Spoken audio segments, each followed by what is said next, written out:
It's the first of our games on this September Saturday in the heartland of America on the Fox family of networks as Iowa State plays home to those big, bad Baylor Bears, the 13th ranked team in the country.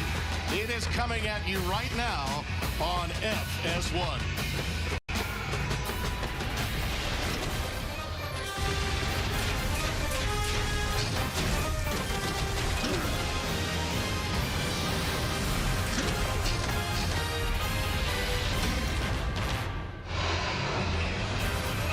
They are still filing in 50,000 strong in the land of the Cyclones, looking for their first conference win since they beat Texas here a year ago. With a brand new coach, the Baylor Bears come in at number 13 in the country.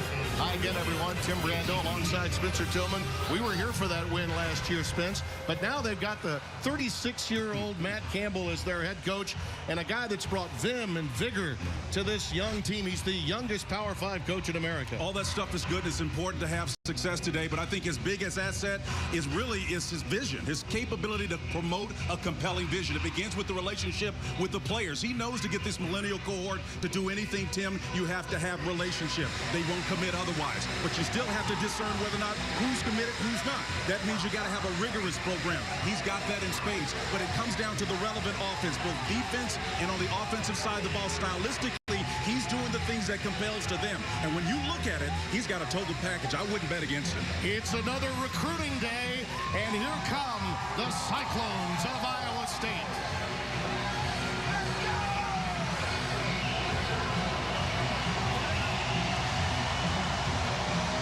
You could say they are feeling the thunder here in Ames, Iowa.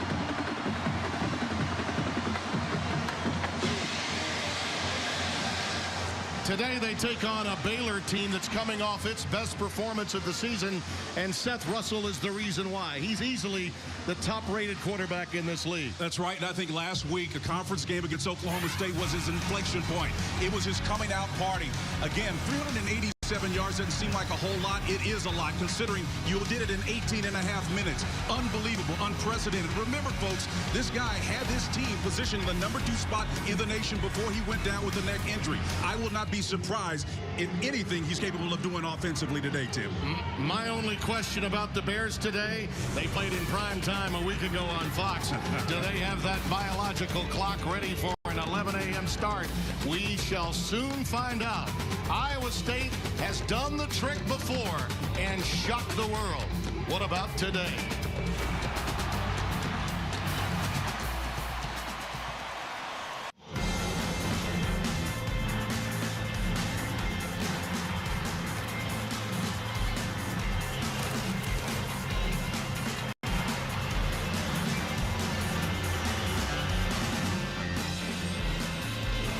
FS1 College Football is presented by Geico. Crowd still filing in on what is a perfect day for football, really. Overcast, 61 degrees. Winds will not be a factor. Those swirling winds are usually an issue, particularly in late October, November. Let's get, if you don't mind, Spencer T., your 4 keys to today's game. Well, for the Baylor Bears, it's really about how well will they run with the full cup of success. Baylor's the league's highest-ranked team. Open conference play with a statement game against Oklahoma State. Now, how will they follow that up on the road? A little white noise starting to get in the system. Watch the running back position. We'll see how much shock Linwood plays. And then Iowa State, balance is beautiful. Offensive coordinator Todd Manning got the game ball last week because he called a near-perfect game against San Jose State, working in both quarterbacks. Let's see if he can do that balance against this ears pinned back defense of the Baylor Bears and Phil Bennett. Jermichael Hasty back deep, but the kick by Chris Francis, the sophomore from Dubuque, Iowa, is all the way through. That's 12 of 13 kickoffs for touchbacks for that young man so far this year. And what to watch for today, Spencer? Well, when the Baylor Bears have the football, it's really about faster, cleaner execution by Seth Russell. Netted him some outstanding play from those inside receivers. It was impressive last week. Again, Ishmael Zamora, one of the key cogs. So Regan Northrup will be one of the ones with the high motor, charged with the responsibility of stopping him. So watch those matchups because, again, you know Baylor's going to try to get balance, but the run game is going to be trying to take it away from Regan and company. This Iowa State team well aware of the speed that they want to play with. The former head coach at Youngstown State, John Haycock, their defensive coordinator, has said, guys, we got to get lined up first and foremost. That's the most important aspect when you play this Bears team. Terrence Williams will open, dotting the I, and he takes it right up the gut, and he is met at the point of attack by the entire forward wall of Iowa State. Myers leading the way along with Northrop, but he had a lot of help. Let's watch and see the pace and tempo. And again, you see who the starter is. It's not the all-time leading rusher, Shock Linwood. On 2nd and 8, Williams takes it ahead. Yeah, Linwood only had 2 carries a week ago. And with the play of both Williams, his tough running, and Hasty's quickness and shiftiness, it's been difficult for the leading carrier in the history of Baylor Bears football to get on the field. That crossing pattern to Zamora is stopped at nearly the line to make. I do believe he just got enough yardage for the first down. Northrop finally carousing, but he did manage the first down. Northrop is a guy that we said that will be active, and they'll call on him to try to stop it. The pace and tempo is going to be a challenge for this Cyclone defense. A lot of youth on that side of the ball. Williams again forges ahead for 3 yards. And Seth Russell, boy, 13 touchdowns, 4 picks, a passer rating of 158.8. That's quite efficient. 12-0 as a starter coming in, and he'll get the yardage in both the air as well as on the ground. You're absolutely right. Full start. Offense, number 14. 5-yard penalty. Second out. That's Chris Platt, who was lining up in the slot. Dan Romeo is our referee today. Our replay booth being handled by Colorado's favorite son, Tom Robinson. And Tim, to pick up on that point about Seth and how total and complete his presence has been against Oklahoma State, he actually led the team in rushing as well. So, again, it's tough to keep a finger on this guy. He's an unbelievable asset offensively. Trips to the boundary, and they go to the sideline streak. Back shoulder throw incomplete for Zamora. Jamal Wiltz, who had a big interception. Iowa State got the ball turned over quite a bit last week against San Jose State, which really helped. Yeah, Wiltz is going to have his hands full again because Zamora, 8 catches, 175 yards, a couple of TDs last week. They're still going to try to make the boundary of this field, that wide open asset, an opportunity for him all day. All right, again, trips to the top of your screen. And again, targeting Zamora. Well defended by Wiltz. This is a matchup to keep an eye on. The senior from Galena Park, Texas. Very intelligent player. One of their top defensive players on Zamora. Well, they got him outside wide, exactly where they wanted, to the broad side of the field. You know that Seth can make that big-time throw. He does. It's a little high, but great coverage on the back end. Outstanding. That's Trevor Ryan back deep, ranked 2nd nationally in punt returns, 26 yards per boot on his returns. Drew Galitz, number 36, the sophomore from Rowlett, Texas, will boot it away. Last week he had 3 punts for an average of 43.7 and gets a boomer off here. Taken and stopped immediately right in his tracks after a 47-yard boot. That's Ross Matisich down there to make the stop. Deep snapper gets the job done. And let's get a look at what to watch for when Iowa State has the football. Well, how about both quarterbacks? Joe Lanning and Jacob Park shined in Matt Campbell's first win as a head coach. Iowa State, San Jose State. That was a big-time game because of the production. 316 yards, 5 TDs. The most important factor there, 0 picks. But Baylor's KJ Smith, he's going to be the main cog in that wheel of the Baylor defense to try to bottle him up. Junior from Frisco, Texas. Big-time run stopper. 1st and 10. And it's Warren.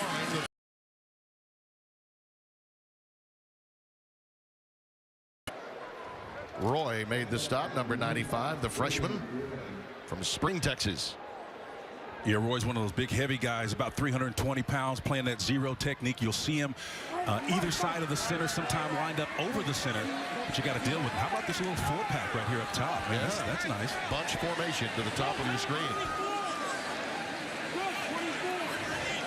They went draw out of this in practice yesterday. Let's see if they're motioning to their field to get some balance, but still looks like a running opportunity. That's the tight end arms. It was in motion, and they are going to run it.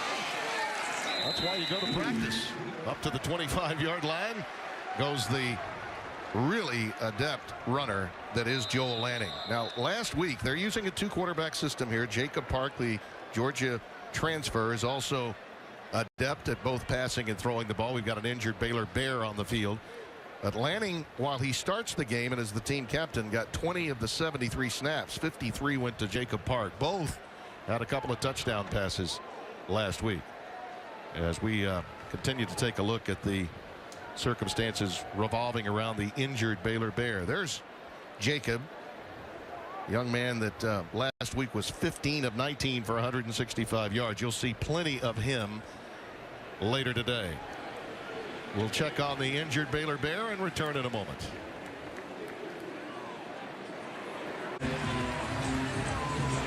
Ravion Roy was the injured Bear, and they was taking a look at his left arm. I think he got caught down in the bottom end of that pile a moment ago. 3rd down 4 as we come back to action. Joel Lanning at quarterback with an empty backfield. Lanning's pass is caught. That's Carson Epps, the sophomore from Jinx, Oklahoma, out ahead for a 1st down to the 31-yard line. Trevion Blanchard was there for the stop. He did a fantastic job, but not before a significant gain was made. Now a little pace and tempo from the Cyclones. He's leading Blanchard as the Big 12 in tackles for loss. That pass is caught by Trevor Ryan. The diverse talent that he is, ran track at Northern Iowa, transferred, an original walk-on, stopped by Ryan Reed, who's just back into the lineup after injuring himself in that SMU game that we had 3 weeks ago in Waco. And right now, Tom Manning, the offensive coordinator, doing a great job of staying ahead of the change. This is a throwaway down. They ran it on this time, last time, motioning 2 to create strength and balance. Still, this is a great opportunity to run the football. On 2nd and 3, play fake. Looking for Lazard. Underneath, they go beautifully underneath to Deshaunte Jones. He checked down into that one. Lazard was the guy he wanted to go too deep. Well, you can see coming underneath the route, it was slow developing, but when it finally came open, it was just a soft spot in the zone of Phil Bennett's 3-4 defense. Previous play was a completed pass. Previous play is now under further review. I believe Tom Robinson, the replay booth, wants to take a look. He did fully extend on that catch. The reason why the ball got there late was because it was a check down. He wanted to get it to Lazard, who was running deeper. Well, he was running deeper, but they showed a combination look. And talking to Chris Dishman, who coaches the defensive backs for Baylor's and Phil Bennett's back end, he said that they are going to be very aggressive. You can see the ball is just beyond his outstretched hands of the defender, but they're going to give them some opportunities to complete plays because they're putting the pressure of their defenders to play a lot of man coverage in this 3-4 scheme. It's about creating matchup problems for the offense. They'll do it, but they're going to have to take some chances in the process. There was some movement, but he did have his hand underneath the ball while completing the catch. I don't believe they'll be able to overturn that.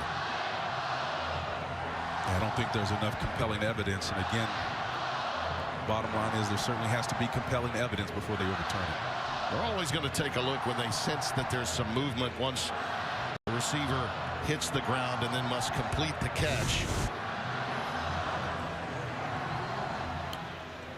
It's that portion of the body that's the earlier look that we had that was, in my opinion, this one right here that tells you all you need to know. Yeah, I think he has his elbow underneath the ball, and again, there's movement. There's a little bit of movement there. But the hand is clearly underneath it all the way through. You know, I think the only question mark is the oblong end of the ball. At the end of it was standing out, so they may question whether or not he had control of it. You know, because typically you're going to hold the ball at the point to the end, as opposed to the end sticking up. So I think it could go either way. There's Matt. Boy, what a career this young man's had. Well beyond his years.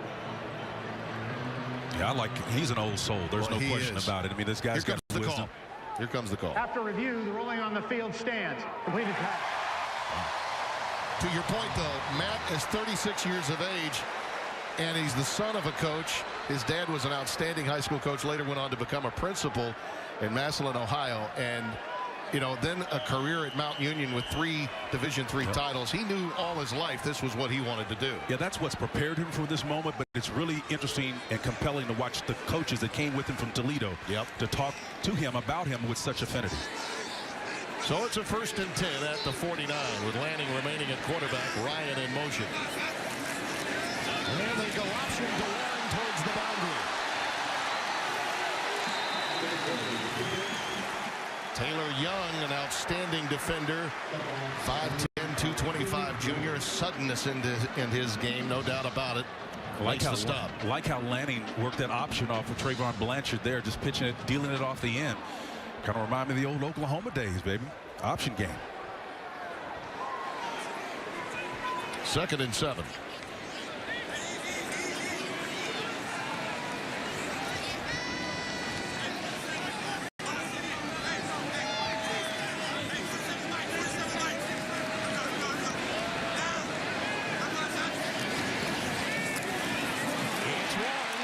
It's a first down.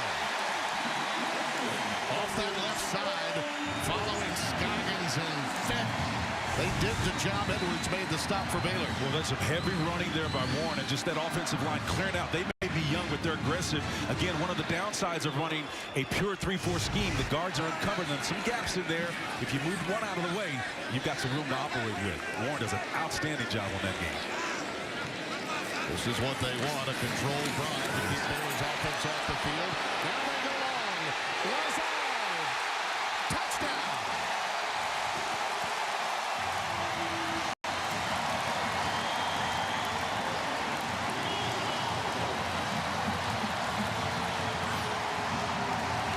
We have a marker back at the 32, so hold everything. Beautiful pass and catch. Eligible receiver. Downfield, number 68.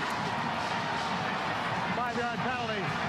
First down. That is Brian Shutta, the senior. And that is a point of emphasis this season. Make no doubt. Number 68. Well, you can see him right here. Let's see what happens when we clean it up and put it in motion. He's reaching up inside to the backer. He's got his hands on the outside of those shoulder pads. Yeah, he's out there. Yep. And that's a picky call to me, and mainly because the defender is so far removed from where the action of the play is taking place. Yep. Had no material impact on the outcome Point of emphasis, though, Spencer. Yeah, it may be a point of emphasis, Tim, but listen. In the days of the RPO, it is the point of emphasis for these guys. The whole idea of guys being downfield 3 yards, I get it. But if they were running play, I would say apply it. If it were passing play, had nothing to do with the outcome, I don't think it's a good rule in that instance. Unfortunately, they're not that subjective with it. Crossing pattern is caught. It's Deshante Jones. Shakes one, shakes another. Headed for Payburn.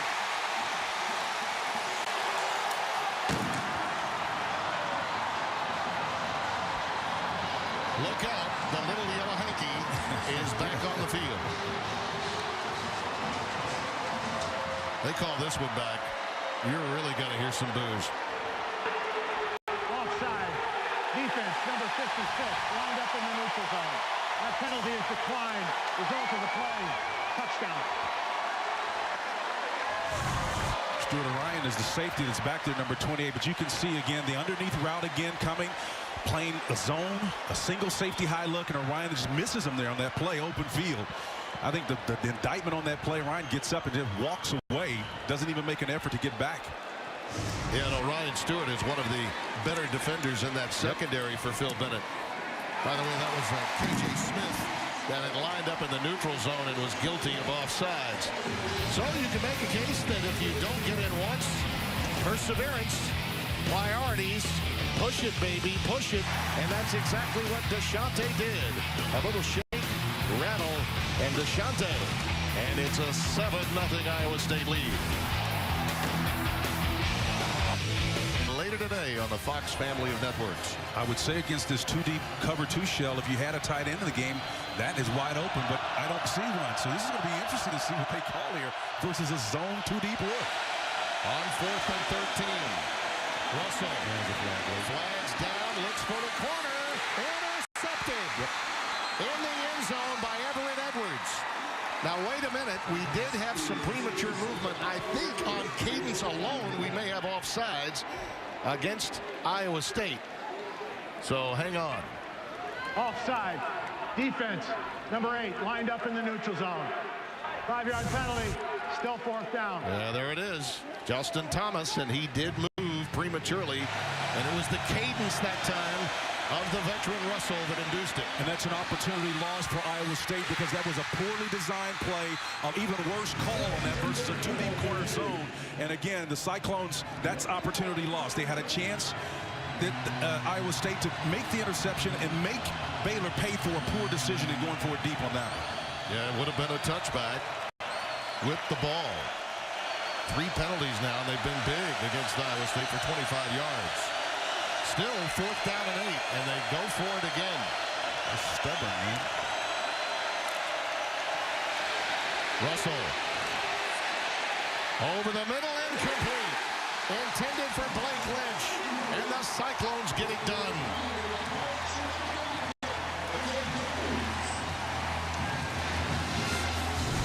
Well, Seth had plenty of time. Nice protection up front here. And you can see he was moving around in the pocket, does a nice job. Some of that 4-4 speed not necessary, but you see some of the fleet of footness in that particular play that allows him to get open. But again, the coverage on the back end just tight.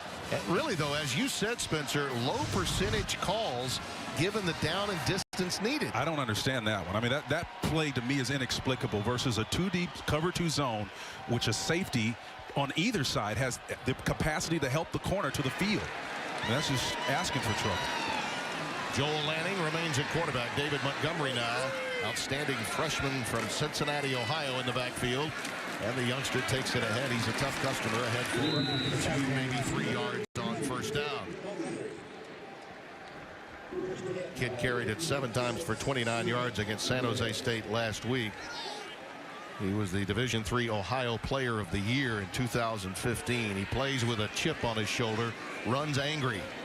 Really does. He's a quiet kid, though, but he's got all the tools. He's got the size, the power, exactly what they need to be effective in this system.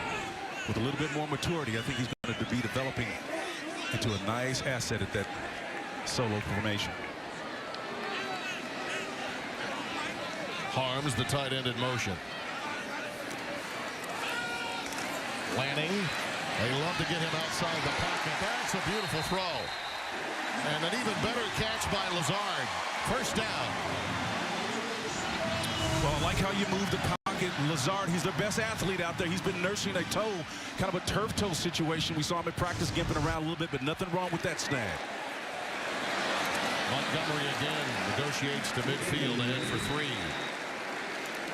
I love how Iowa State is painting the field here. They're working the inside run game, then they'll go to the edges.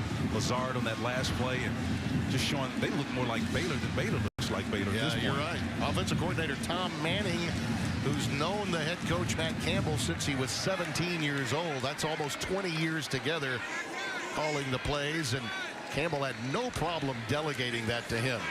Warren is the lone setback on 2nd and 7. And we've got some premature movement that time. False start. Chandler, I think, guilty, 88. False start. Offense, number 57. 5-yard penalty.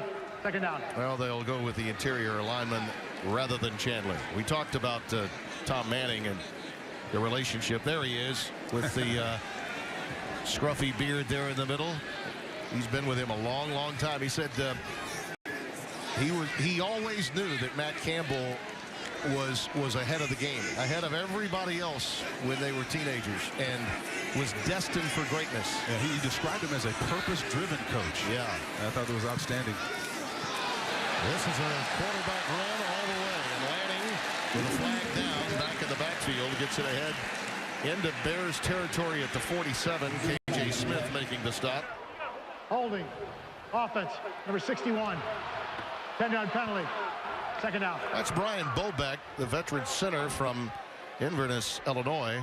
Had the most career starts on the offensive line with 9 coming into today's game. Well, you can see him right there on the reach. He does a nice job of blocking out here, and then again the play away. It comes late. It's in there, that right hand maybe, but that's a nitpicky kind of call. A Buckeye that transferred. We asked him about the transition that he had to make with this offensive line. He says, well, it's our 3rd coordinator inside of a calendar year. Business as usual. We can handle it. 2nd and 22. Nice. Wide open. It's Ryan. Trevor Ryan down to the 20.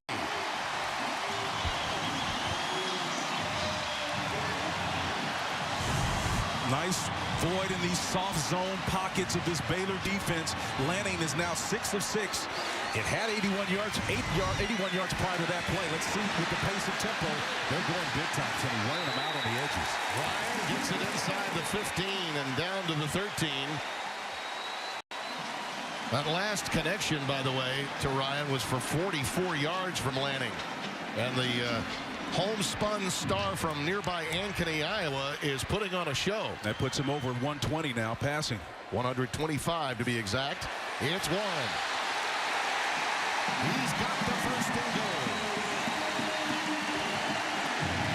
Again, they go tempo.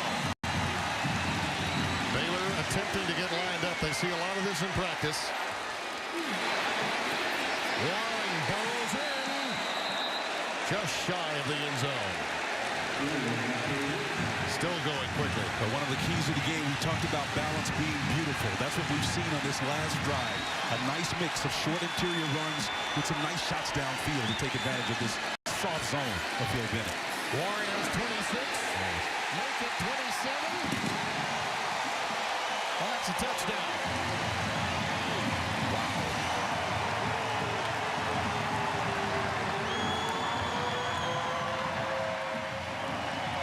Tim, it was a different group. Cyclones also defeated Baylor and Ames in 2012. Different group trying to make it. Look, low man always wins there. Basic rule in this game, it's about physics. Get your pad underneath the defender. You're going to win that battle every time. Went right behind Bobeck, the center, and the veteran ushered him in. Cole Netton with the extra point. The most consistent kicker in Iowa State history. We touched on it at the top of the show. Would Baylor's biological clock be ready for an 11 a.m. start? Well, the folks in Waco better get the sleepers out of their eyes, because Trevor Ryan and Mike Warren have now put Iowa State up by 2 scores.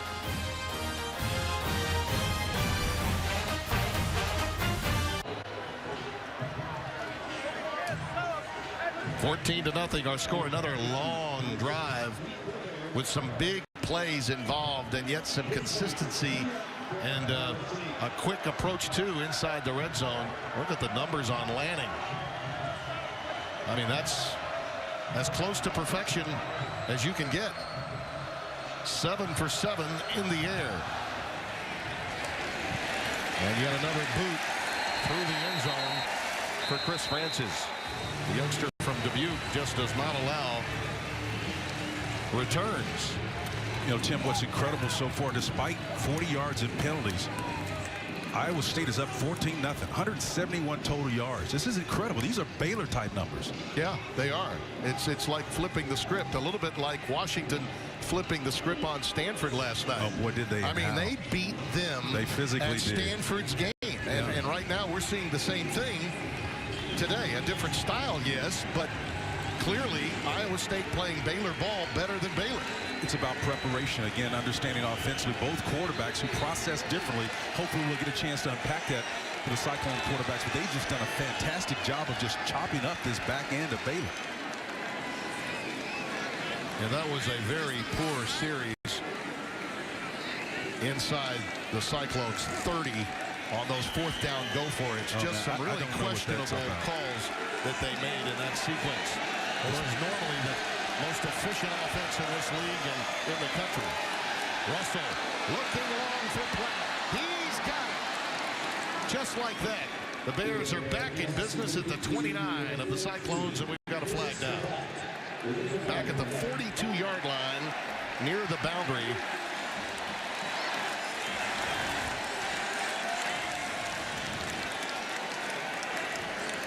Side judge and linesman chatting with Dan Romeo, our referee.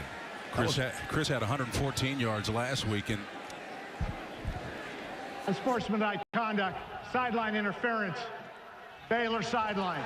Gotta get back. A 15-yard penalty at the end of the run. It'll still be 1st down and 10 for Baylor. Wow, that's a 46-yard connection, but now we back it up 15 yards from where the play concluded at the 29. So they'll have it only at the 44-yard line. Trying to find where this happened along the Baylor sidelines, where the interference might have been. It's hard to see it again. You look for the official, because if he's running, that's usually where I don't even see anybody in the way on the white carpet. It appears that maybe one of the side judges tripped over a Baylor coach or player. Linwood gets it ahead to the 35-yard line of Iowa State. I think that's what was being described to Romeo by the linesman when he came up to chat with him about the call. Nice job of running heavy by Linwood on that play. Nice vision. Bounces out here. Has the first down inside the 30 to the 29. Everett Edwards, number 4, the junior transfer, over there to make the stop. He's a young man that's actually a graduate transfer that came in from Duke with 2 years of eligibility remaining. Russell stopped in his tracks by Damon Tucker, youngster from Hazelhurst, Mississippi, with the stop, and we've got a flag down. Well, we've got a lot of yellow hankies here today. Well, you think this was game 1 of the 2016 season? Looks like it's against Iowa State. That's the preliminary indication. Maybe some holding, defensive holding. Thrown in an area where it was a corner or safety that was jousting with a receiver, it would appear. Unsportsmanlike conduct. Defense, number 97. Half the distance to the goal. Oh, wow. First down. A late taunting 97's violation. first unsportsmanlike conduct foul of the game. Well, let's see after the tackle. We'll see if Thompson, what he does after that. Again, get him in. That you can do away with that, Thompson. Yeah. That's no place for that. Yeah, a little too excited. Too verbose. You're going to get flagged every time for that. The ball is at the 14-yard line now, and the penalties have really been the only problem for Iowa State. Terrence Williams now, 22, back in the game at running back. Takes it on the stretch play and cuts it back into the hash mark and is stopped at the 9-yard line. Jannard Jones only stopped there, Tim, but it wasn't until after another flag is coming out. Oh, my. Going to complete the thought there while they sort this out. Jannard Jones was defending, but not until a couple of yards were gained on that. I think this may have been a little bit more back and forth. This time, Baylor, the guilty party. At least that's the way it appears. Mo Porter, 76, with a little woofing in the aftermath of that play. And you're right, Jay Jones had made the stop. The given name, Jannard.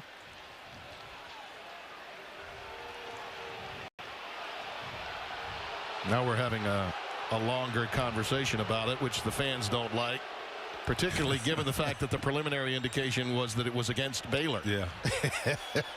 This is a weird one, man. Yeah.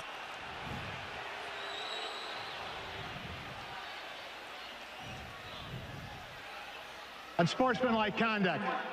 Offense, number 76. Yeah. 15-yard penalty. Second down. That's number 76. His first unsportsmanlike conduct foul of the game. Mo Porter. Marshall, Texas own. A little jaw jacking going on right there. Mo Porter out of Missouri City, Texas. He can't believe he did it. But, you know, listen, these guys understand you can't be jaw jacking like that. They're going to get you. They did it right in front of the official. That's the crazy thing about it. Second down and 12. Terrence Williams still in the game. Zamora. Iowa State's in the wrong coverage here, Tim. Is down at the bottom of your screen, lofting it deep into the back of the end zone for Platt, incomplete. And I think you're right. But rather than looking towards Zamora, who was on an island, Platt was pretty well covered. Third and 20 coming. Yeah, he was covered. There was a single safety sitting on the hash for the Cyclones that really had no one to defend. But somehow they managed to find some integrity on the back end and cover that play up. I mean, Zamora is down here on an island against Wiltz. And you know, you'd think that the best receiver on the field is going to be targeted on a 3rd and 20. Just a 3-man rush. Russell under pressure. Needs some help. Decides to take it himself and does inside the 10. And out of bounds at the 8-yard line, Willie Harvey shoved him out. Yeah, but for the speed of Seth Russell, John Heacock, the defensive coordinator, does a great job with just 3 guys bringing pressure. He's able to affect it. Russell with that 4-4 speed gets to the edge despite it. Moves the chains again. Outstanding job by Seth Russell. Iowa State is calling a timeout because Baylor was lining up and looking to go again on 4th down. And Campbell is over on the other sidelines going, wait a minute. I need my wind sprints in here. Oh, boy. Well, that would make his old high school coach, Ken Wakefield, very happy to see that much speed with him. Now he's coaching, man. That's the thing about it. Once you recognize you're in a disadvantage, you don't want to give up easy points. That's an outstanding job by a young coach. He's such an engaging personality, man. The thing about it, when you listen to his assistant coaches, Tom Manning, John Heacock on the defensive side, speak eloquently about him, the passion and the affinity is palpable. He played for Larry Karros, who's an outstanding, was a legend at the Division III level. For years, Mount Union would play Wisconsin Whitewater for the Division III title. Almost always those two teams would go into it unbeaten, 13, 14-0 into the playoffs. And look at the numbers on him and what he's done. And you think about the Mid-America Conference Coach of the Year. That league, the MAC, has now become a cradle of coaches. And you can make a case that this young guy is on his way to becoming the next generation's Nick Saban. Well, I mean, Saban was he spent time at Toledo. MAC. Absolutely. Yeah. Toledo's, in fact. You know, from there, obviously had stops at LSU and Michigan State. Yep. It didn't take a whole lot. I think it was 7-5 that parlayed that record into a job at LSU. Yeah, this young guy sees the glass half full as opposed to glass half empty. Well, here in nothing was handed to him. He grew up in that kind of context, as you said, with a father steeped in football. He's appreciative to be here. He's liking it. He's not looking for trouble. He's looking to improve. So 4th and 3, and they go for it again on 4th down. Well, this is power stuff here. Unless they do something here and try to win outside, this is power football off that right edge. Yep. Williams, touchdown.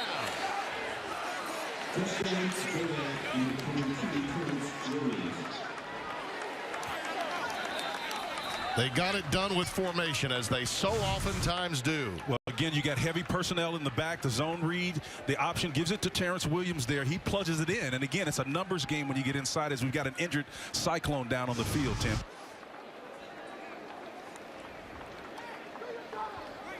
We have another injury. It's Cotton Moya again. Well, officially, they've only gone for it on 4th down twice today. This one converted. Heavy personnel on the outside again, finding a nice little soft spot on that. It's a numbers game when you get down here. It's about matching up. I've got 5 to block your 4. I should win. And that's an outstanding strong safety, Kamari Cotton-Moya, that's down on the field, the junior for Bakersfield, and a defensive captain. You can see he puts his head down, and that left thigh of Terrence Williams hits him right in the shoulder area. Yeah, that's one of those. Though he'll have to go through the concussion protocol, one would think, after that. At the very least, a lot of concern down there, obviously, by his teammates. But that was a shocking blow. You could see, even in slow motion, you could see his head snap back, and at the very least, he'll have to go through the entire protocol for concussion symptoms. You know, technically that was only their second try on 4th down, but they had the penalties on 4th and 3 turned into 4th and 13, which fell into 4th and 8, and they finally ran a play and did not convert. But this time on 4th and 3, they get the touchdown. Well, he manages to get to the field, and his coach obviously very concerned. Chris Callahan is coming to the game for the extra point. Callahan, you may recall, was suspended for a game last week, the Oklahoma State game. He and Jordan Tolbert got involved in a little pushing match during the Rice game, so he sat out last week, and Connor Martin handled all the extra points. But Callahan is back today, and he boots it through. 1:12 remaining in the first quarter. Lots of flags and lots of excitement. The Bears respond and trail by a touchdown on the road in Ames.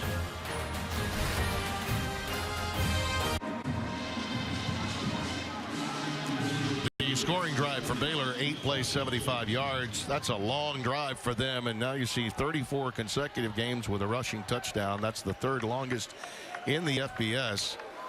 Baylor's 16th scoring drive that's under 2 minutes this year. And you see Drew Galix kicking it away. Back deep, Nwangu, the freshman. And Kene Nwangu gets it out to the 22. Let's get a quick game break in Los Angeles. Greg Wolf. Well, Wild Team second quarter. Tim Spencer, back to you. Pretty sure that happened earlier in the year to Texas with Notre Dame.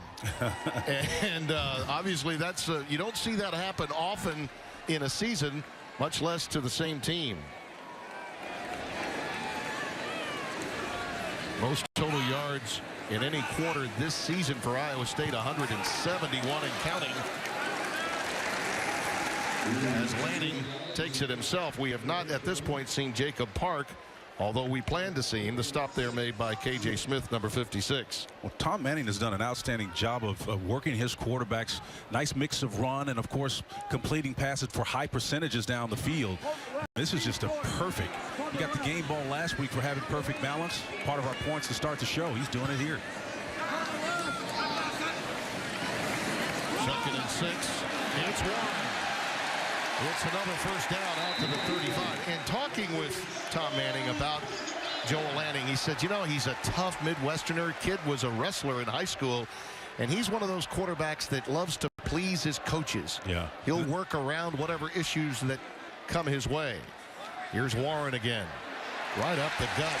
Vaults ahead to the 42-yard line for another healthy first down. Yeah, Mike Warren out of Lawton, Oklahoma, Fort Sill, big military family there, and they love him there in Lawton, Oklahoma. Happens to be the hometown of my wife. Well, you know your Oklahoma history, don't you? Well, the fans are responding to what was the most productive first quarter of the season. The Cyhawk smiles here in Ames, Iowa. The 13th ranked Big Bad Bears are trailing by 7 at the end of 1.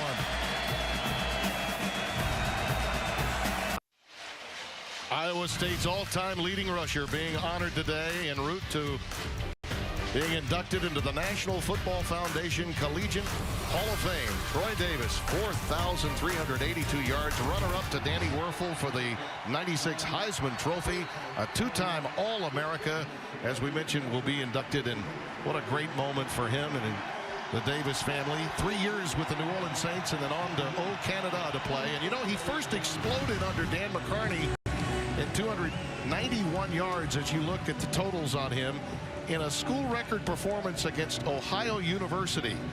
And by the way, the coach that was making his debut as the Ohio U coach that day, Jim Grobe.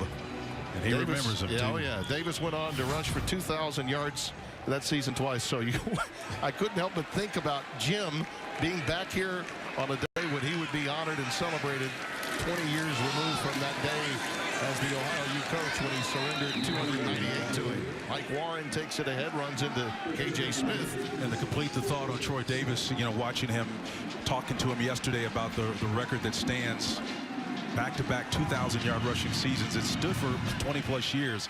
An absolutely outstanding record, and he's proud of it. Good to see him. He's got a nephew that's being recruited. That's right, Darren's son. Yeah, that's right. His son, his brother Darren, also an outstanding 1,000-yard rusher here. Has a son that's highly thought of and being recruited. Mike Campbell. Mike Warren gets ahead to midfield, cracks into Baylor territory at the 49-yard line. That's another first down. Yeah, Trayvon Blanchard came in and popped him good, but boy, that's a big-time gain there now. The Cyclones are doing damage, controlling the sticks and moving the chains, doing it physically, the way that this Baylor Bear back end likes to do it, but hadn't so far tonight.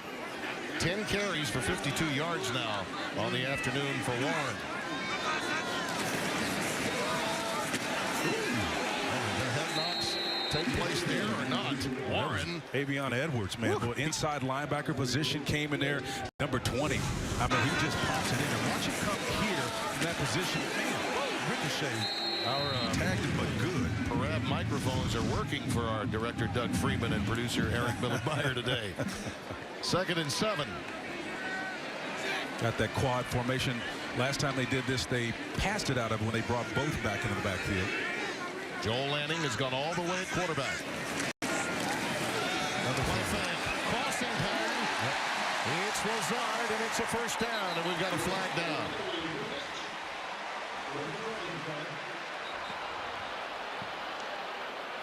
Beautifully designed play, though, when you think about it. Warren had had his way inside, and then they went with play action, enabling Lazard on the crossing pattern to get free on a seam route right down the middle. Yeah, it was Ryan Reed defending on the back end. There was a well-designed play, as you said.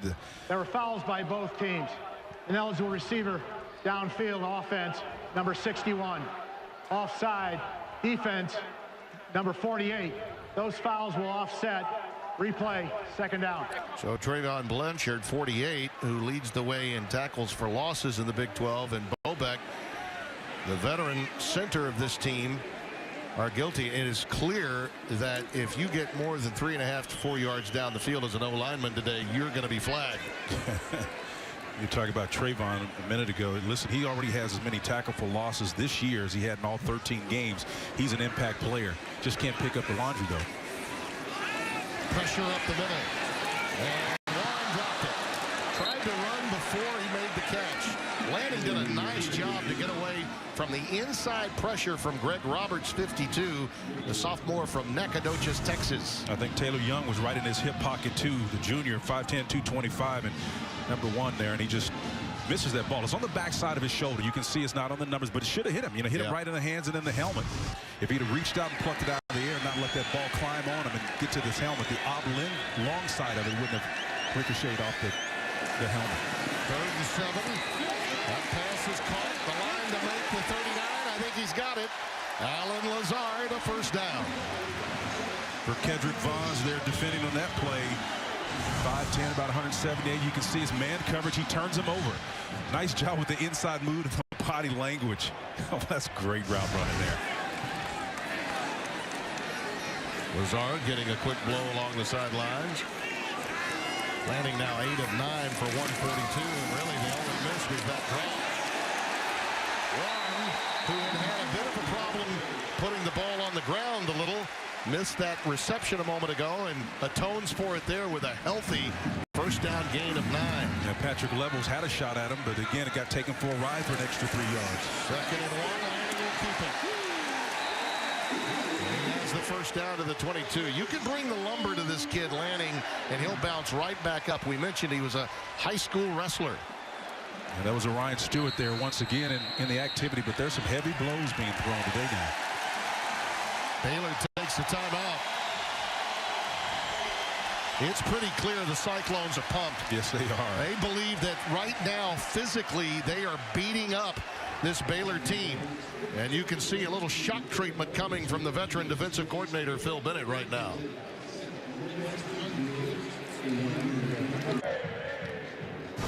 FS1 College Football is brought to you by Geico. We welcome you back to Jack Trice Stadium.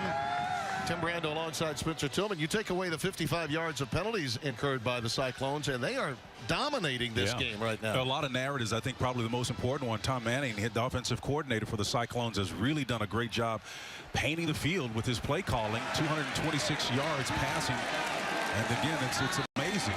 ISU with 142 rather passing, and Baylor with 51. That's nearly 3 times as many yards through the air. Really controlling the football. And this time it's David Montgomery, the freshman from Ohio, that gets it ahead to the 16-yard line. Time of possession, I think, in a lot of ways goes the way of the dinosaur in today's college football, but not necessarily for the Cyclones today. They've had it for 10 minutes and 55 seconds. Baylor 6:46. And given what the Cyclones are attempting to do, this really helps them.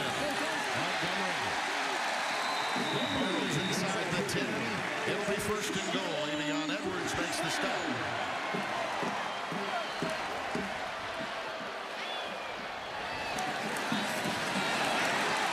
The kid from Ohio has his touchdown.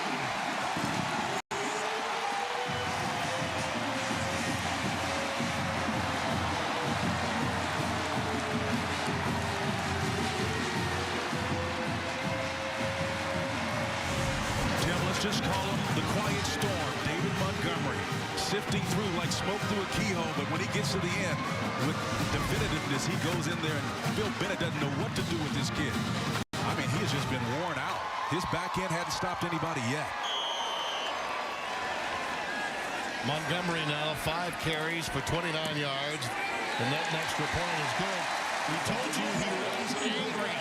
That coach, Matt Campbell, has an edge.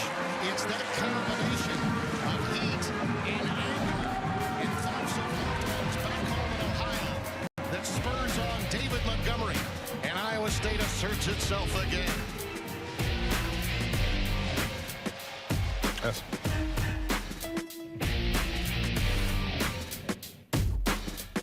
Due to time constraints, we move ahead to later in the game.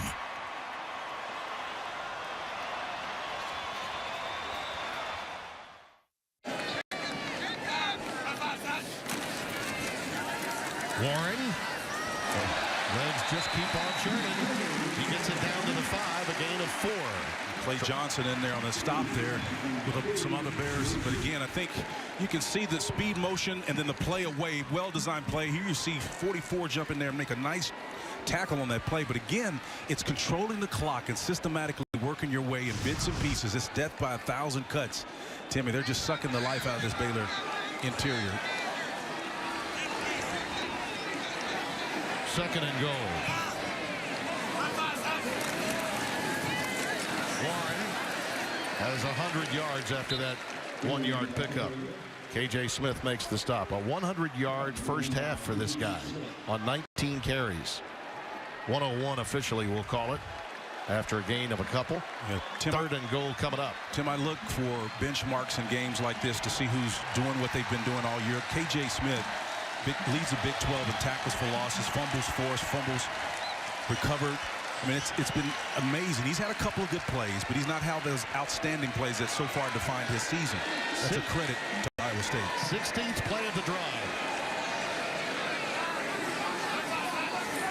Lanning, quarterback draw, touchdown.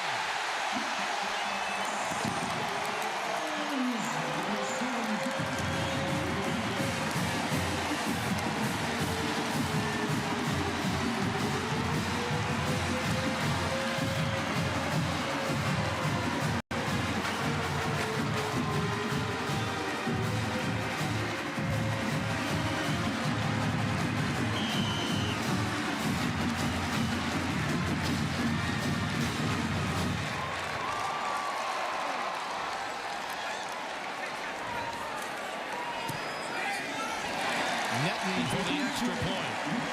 Key play for Matt Campbell's team was the 4th down go for it from the 45. Warren with a couple of those 101 yards. And Lanning, the Ankeny High School wrestler, wrestles his way in for another touchdown. The upstart Cyclones looking for a conference win.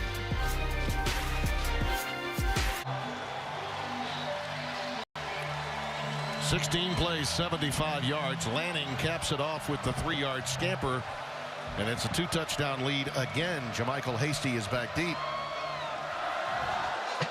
And Chris Francis just continues to boot them through the end zone. Yet again, no return. Well, coming up at halftime, Rob Stone and the guys are going to be busy in Los Angeles. And boy, we've given him a highlight to talk about. Rob in L.A. Coming up on the State Farm halftime with the Red River rivalry next week, Texas trying to keep their focus against the Cowboys.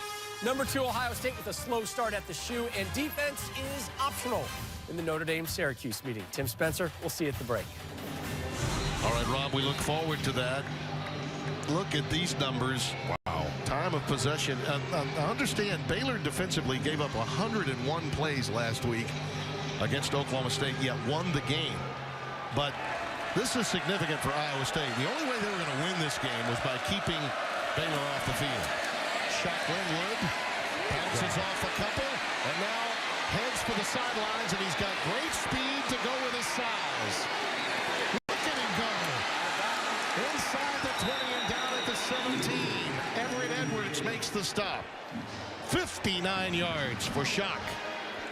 There's a little shock treatment for you. The all-time leading rusher shows you that you create a competition context for me in the backfield, along with Levels and company and Terrence Williams. I'm still the man in charge. Flags down, pre-snap. Prior to the snap, replay has paged us. Previous play is now under further review. Wow. I think they may want to take a look at the sidelines when Linwood was breaking a tackle about 10 or 12 yards further up from where they were scrimmaging for this particular play. I think when he stepped out of a tackle, it comes a little bit further down the field, right about there. Yep. And he steps out. I believe the heel may have gotten out of bounds there. Right there. Yeah, that foot right there on the outside. That left foot caught the white. I'd need to look at this one once or twice. I agree that there's a likelihood right there, the left foot on the heel out of bounds. I think it's this foot, that one. There. Really? It's tough. Should I play the dating game music as we ponder this? I think the first angle was fairly clear. Yeah, it was. It was quick, but it was clear.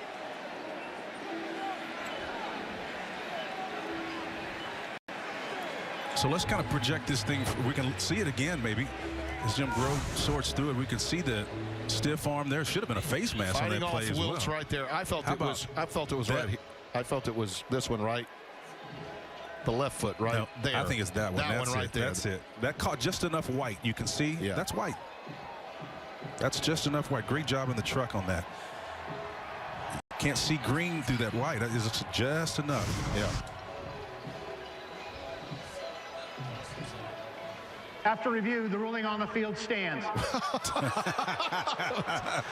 Well, we had our fun with it. Not indisputable, I gather. Well, we certainly know this offense is capable of those explosive plays. In the offseason, I hope we can redefine indisputable. Tom Robinson doing the best job that he could. I think the only difference would have been somewhere around 8 yards in where they scrimmage now versus where he would have stepped out of bounds. I think he was near the 25-yard line as opposed to the 16. Still, it would have been a marvelous gain. It was 59 yards from scrimmage and 116 now on 9 carries for Shock Linwood. Terrence Williams has come back into the game, number 22, to replace him. Already has a touchdown today. Russell keeps it and is handed. He attracted quite a bit of attention, didn't he? He really did, Tim, on that play. Again, that was Jannard Jones and company coming to the party to minimize the run on that one. Justin Thomas was the first to get there. Nice eyes. Quarterback run all the way for Russell. Well, he is some resourceful.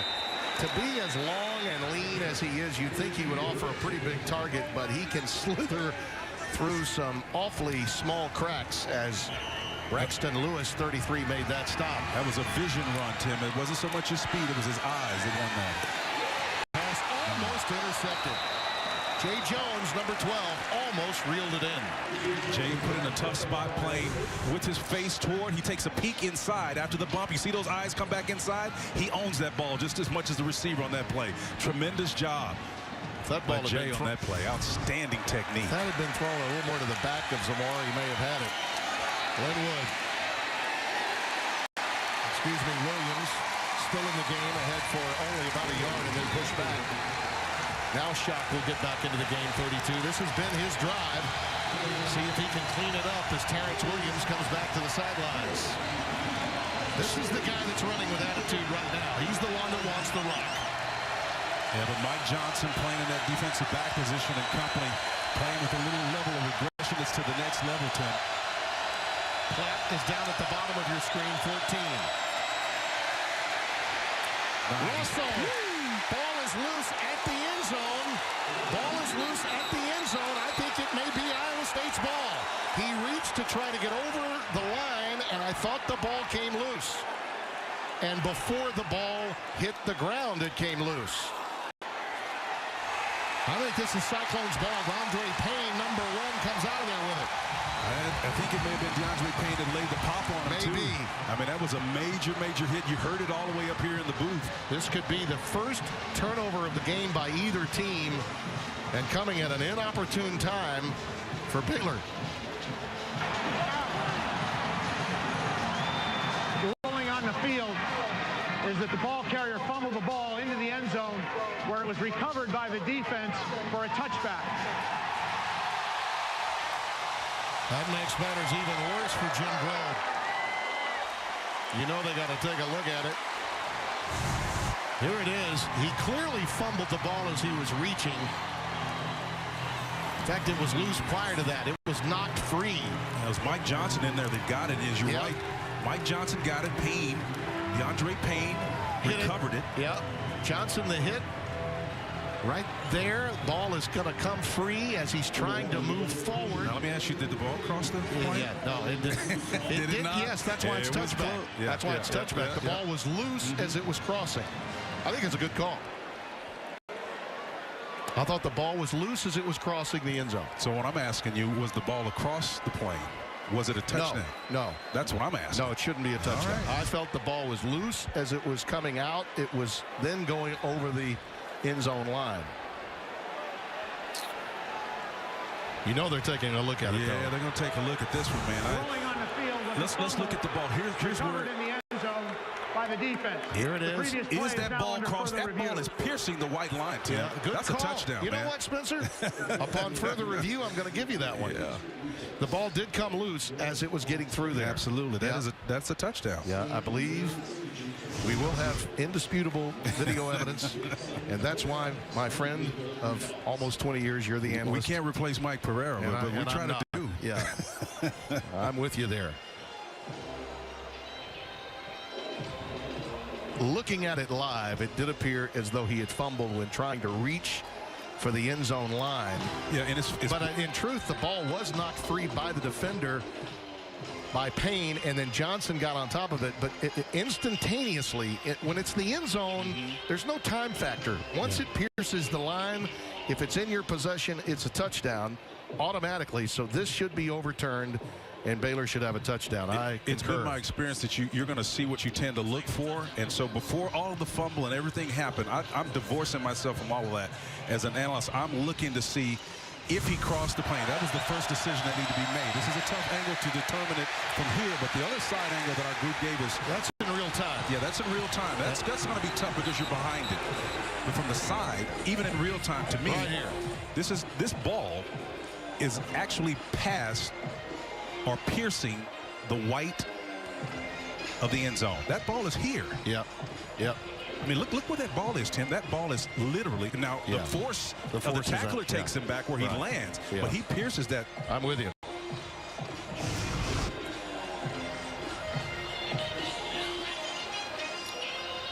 They're going to take a while to sort it out, but I think that's indisputable in my opinion. Yeah, it's a good touchdown. It is.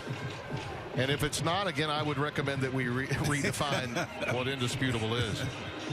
The longer this takes, the more likely I think it becomes that we're looking at an overturn and a touchdown for Baylor. Well, usually if it takes over 60 seconds, it's not a good outcome for the offense, which is frustrating to me. After review, the quarterback's knee was down. Wow. And in possession of the football. The ball did cross the goal line. Touchdown. My man Spencer Tillman was all over it. And it had to be reversed. No question about it. You'll see the knee down in the end zone, and the ball has crossed right there. Absolutely. And half the ball is across the white line. Yes. And Matt Campbell obviously upset about it. But when he gets a chance to see what we've seen, he'll understand. It's a crucial call, clearly. Well, quite frankly, he's outplaying. His team is outplaying the Baylor Bears. And from his angle, he can't really see the perspective. So you expect him to be frustrated. Callahan with the extra point. By the way, Russell, 44 yards with 8 carries and 8 completions. Just thinking, passing today, only 4 completions today. He's been more effective as a runner than a passer.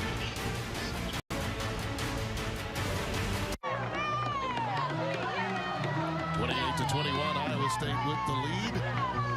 Crucial overturn on a touchdown. Spencer Tillman was all over. Matt Campbell obviously very upset. If I had his perspective, I'd be upset too. I'm looking at it from the sideline. It's tough to see it. Listen, I thought it was a fumble. I clearly thought that it was in real time. But that's why we have videotape, and that's why replay works. Nice move. Luongo with the return out to the 25-yard line for Iowa State. 21-yard return. And don't forget, coming up, our State Farm halftime show. Rob Stone, Dave Wanstadt, Robert Smith, and Matt Leinart with a lot to talk about, and that's just about our game. Plenty more out there on a magnificent Saturday of college football.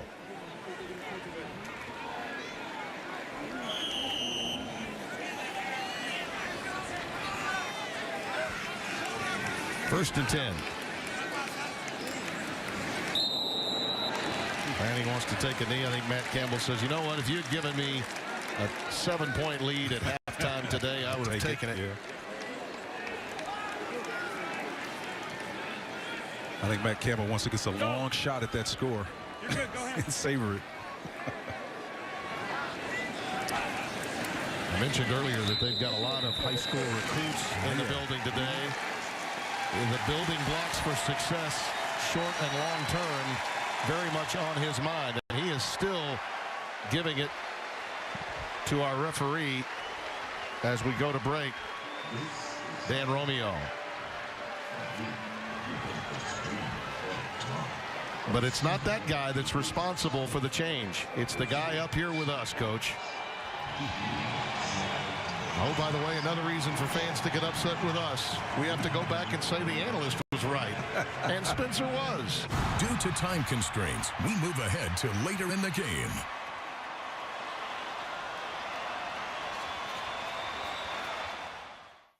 He waited a long time to pull that baby out. You better have great strength in those arms and hands.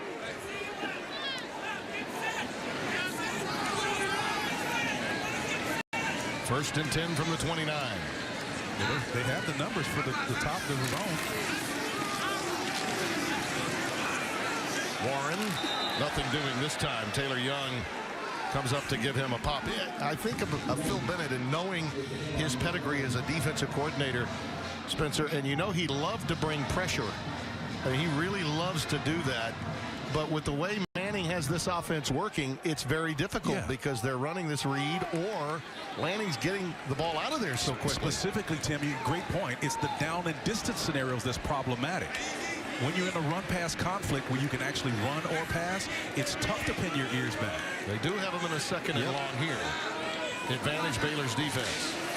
And now the pressure comes. Yeah, ball is tipped into the air and incomplete. Avion Edwards came late there with pressure number 20 on the field side, the wide side. But again, the problem there is Phil Bennett looks on as there's a lot of water he's got to cover before he finally gets to Lanning.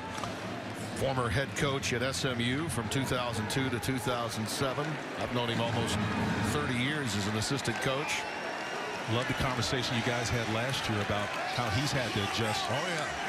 It's a different ball game now. Yes, it is. Yards given up is not necessarily that big a deal anymore. Lanning again getting them in the right play, Tim. Cut down split here means they're trying to work something here on this. Nice, he sees it. First down, Lazard. Right on the line to make it to 19. Well, they have vertical routes going on either side. Lazard is working here backside, a little lazy in cut. He just finds a little soft spot in that zone and just catches it. The best athlete on the team runs a very basic play for another first down. Warren burrows down to the 14.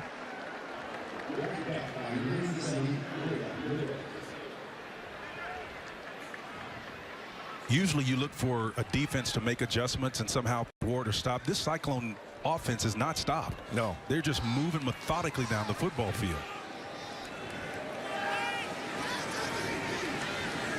Second and a long 5. Lanning calls his own number again. That's another first down. The offensive coordinator, Tom Manning, is playing perfect match game here. When you see Lanning look to the sideline, he's counting numbers and personnel. 3 to the field, he's going away from that number. No safety, he can run it again. Warren, Russell down at the line of scrimmage this time. A number of defenders on hand to make that stop for Baylor. Cyclones not thwarted at all down here. When you see those minimal gains on the ground, that's not a problem. The field has condensed from 6,500 square yards down to 1,300. You know you're going to get hit a lot more frequently, a lot more effectively down here. All you need is 2 or 3 to keep a defense. And that safety's down once again. Nobody back here. Let's see what they do. Xavier Jones, 94, made that last stop. He engulfed the right side of the Iowa State offensive line. This is, by and large, a new front with a lot of veterans, but not a lot of experience. Great call. Lanning for the corner. Daly jousting there with Ryan Reed. I don't believe the pass was catchable regardless, and that's why there was no flag. But I'm sure some of the 50,000 on hand felt perhaps the little yellow hanky should have come out. Talk about a great young man, Ryan Reed. He's got a tremendous future beyond here. Sherman High School, came from a very difficult background from the inner city of Dallas into Sherman before making it to Baylor. 3rd and goal. Warren in the backfield. Pressure. Had to unload it. And that's the flag. Jamison Houston just ran right over the receiver, Alan Lazard. You can't do that. Great presence of mind by Lanning to throw it to the spot as he was running an out pattern to the corner of the end zone. And Jamison just ran over him. Well, Baylor had pressure dialed up that time, as you would expect. Prior to the pass, holding, defense, number 11. Half the distance to the goal, automatic first down. He held him, he ran over him. He did just about anything that you could do illegally on one play. He had his right hand all over the back of Lazard. That right hand was covering up the number 5 completely.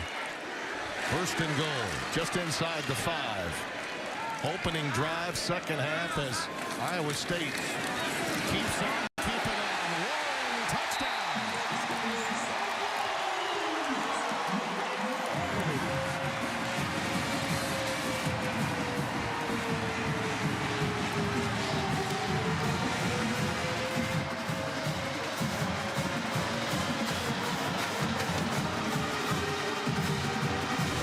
A front or low line of pressure coming, and it's called Mike Warren. He gets to that line to the outside and gets in the end zone. Another touchdown for this Iowa State Cyclone offense. Boy, they look really good. Most productive kicker in Iowa State history. Nothing boots it through. But it's Mike Warren, who had a propensity for putting the ball on the ground. Not today. Sticking it in the end zone has been his quest. And the Big 12 newcomer of the year in 2015, scoring his 2nd touchdown today. 35-21 is our score. That's Jamal Wiltz, the corner, talking with Joel Lanning as you look at the outstanding offensive coordinator, Tom Manning. This is a young, aggressive staff that Matt Campbell has, and there's total trust. And look at that, 6 possessions today. Only on the kneel down before half did they not score a touchdown on a drive. Not one punt and a half. Amazing. That's incredible. He's an artist, Tim. 8 plays, 13, 16, 13. Amazing. Hasty will grab this one at the 5 and bring it back. Only 2nd time we've seen a return of a kickoff this season off of the leg of Chris Francis, and he gets it to the 25, so a 20-yard return. And this Baylor offense, very effective, but more so with Seth's running than his passing today. 4 of 10, 108. He has hit some big plays. Shock Linwood has been the difference. Single-handedly, Spencer, keeping them in the game after Iowa State took control of the line of scrimmage. And then you see Blake Lynch with the big catch that he made. So the big plays, both in the run game and in the passing game for Baylor, not unexpectedly, has kept them in it. I think the one difference is Shock's numbers. When you get into triple digits, that changes things. Last week it was Seth Russell, your quarterback, that led the team in rushing. Linwood stopped behind the line. J.D. Wagner, number 55. 6'3", 250. JD's coming in. Boy, he gets underneath the pad level there and comes from behind, away from the play to make an outstanding stop. 2nd and 11 after the loss. Lynch running that curl and received it beautifully, just shy of the 40 at the 39. Caught Moyer on the stop back there, but again, the well-defense pass, but it was completed, moving those chains of the Baylor Bears. This is what they do so well. 15 yards on the reception. 1st and 10. On the cross. That ball was dislodged off the head, and it was a thing of beauty by Johnson. Zamora had it oh so briefly. But the freshman from Clearwater, who almost had a strip fumble recovery at the goal line, popping. Thanks to Countryside loving that one. He put that shoulder in there, perfectly legal to dislodge that football. 2nd and 10. Zamora. This means Zamora's going to have to make some big plays in this second half. Well, he's capable of it. He certainly did last week. 8 catches, 175 yards. They're going to need him in a big way now. This crowd gets juiced on 3rd down, don't they? Yes, 3rd and 4.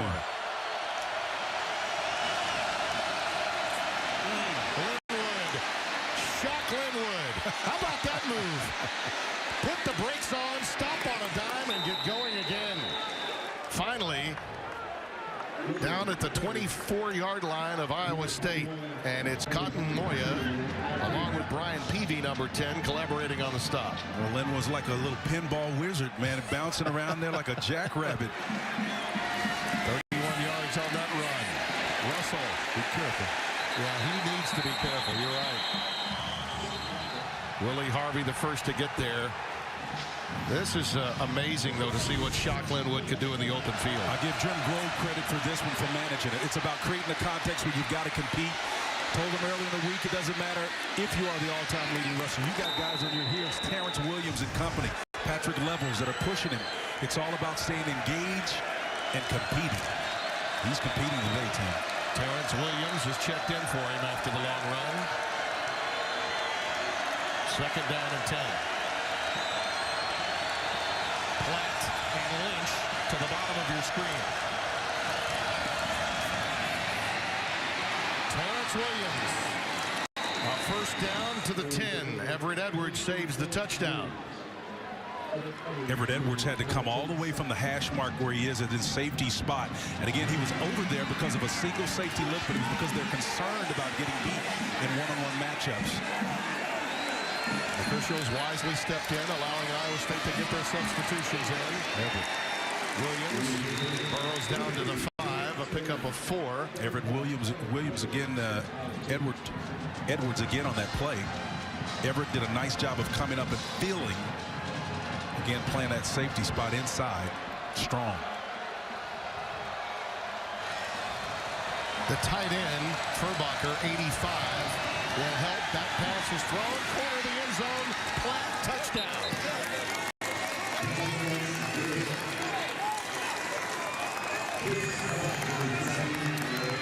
Iowa State with a long, sustained drive. And then Baylor, as quick as you would think, comes right back to answer. Well, DeAndre Payne got put in his hip pocket. He was defending there, but he a little bit too much loose coverage down here. You have really got to be tight in this goal line. There's not much room for error in this tight space in the green zone inside the 5-yard line. DeAndre Payne had no chance against him there. Callahan's extra point is good. By Baylor standards, a rather long drive. 9 plays, 75 yards, 249. And the strike from Russell to Platt to bring it back to a 1-score game. This is fun. Lots of fun. FS1 College Football is presented by Geico. With Spencer Tillman, Tim Brando, happy to have you with us. This early matchup on FS1 has been very entertaining. Kene Nwangu got that 45-yard return moments ago to set them up for that drive. This time can only take a knee for the touchback. Well, a reminder, get ready for MLB postseason, where all that matters is October. The NLDS starts Friday on FS1. Cubbies sitting in the catbird seat. Division winners awaiting, and you see 2 of those 3 wild cards with the opportunity to advance and play Chicago, which you'll be able to see right here on FS1. A lot of Cubs fans in Iowa, by the way. Des Moines, the AAA Farm Club for the Chicago Cubs is here in Des Moines. A lot of greats who played at Wrigley came through Des Moines, Iowa. Warren. And Des Moines, of course, only about an hour's drive from Ames. Fabian Edwards makes the stop of Mike Warren. Edwards really filling nicely on that play. Number 20 stuck his nose in there. Minimal gain, couple of yards. They have really done a masterful job of staying ahead of the chains most of the day. But when they have had second or third and long, Lanning has just been fantastic. They've converted on 7 of 8 third downs. They're concerned about that pressure coming off the edge there. Blanchard showing it, 48, pre-snap. Here he comes. It's picked up. Lanning with time. Daly at the 45 of Baylor. Dondre Daly. Ryan Reed was there with him, but they picked up the blitz. Well, they picked up the blitz. That was part of it. Again, Reed had pretty decent coverage, but the ball was so well thrown right in the pocket for the reception. 25 yards, and Warren runs into a big Baylor wall at the line of scrimmage. Ron Blanchard, the first to get there. Ira Lewis also accompanying as well. But here's the completion again by Lanning. Nice protection. He delivers a nice ball with some air underneath it. The underneath coverage not disrupting that path and the flight of it. It's a nice pitch and catch. 2nd and 9 after the 1-yard gain by Warren. Trevor Ryan in the slot to the top of your screen. On the option, Warren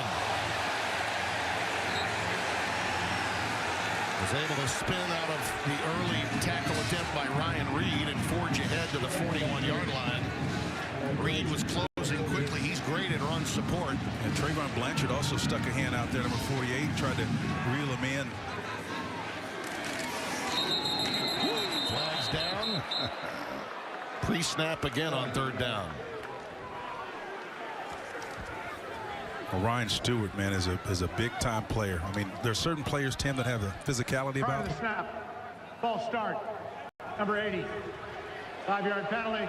3rd down. That's Carson Epps, who has a couple of big catches today. And again, one of those rare occasions when we've seen Tom Manning, the offensive coordinator for Matt Campbell, in a 3rd and long situation. This is where Phil Bennett likes to dial up pressure. 9 penalties, 80 yards now against the Cyclones. But when you get a complex about that, you keep 2 safeties back here. See that 1-2 safeties? Yeah. That's not a pressure look. You got people around the line of scrimmage, but they've got the numbers to block you. Man coverage. Lanning knows it. Nice. On the slant. Carson Epps. Touchdown.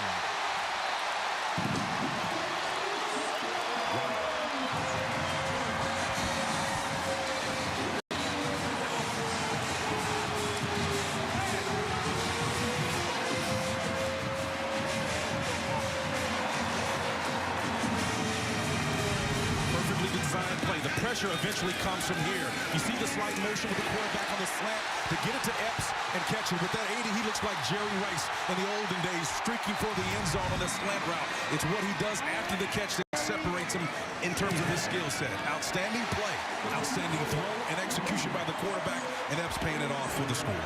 Joel Lanning took over and had 3 touchdowns against Baylor a year ago. Then he beat Texas. They haven't won a conference game since that time. Today, while being pushed by Jacob Park, Joel Lanning is probably playing and calling his best game ever for the youngest coach ever here in Cyclone City.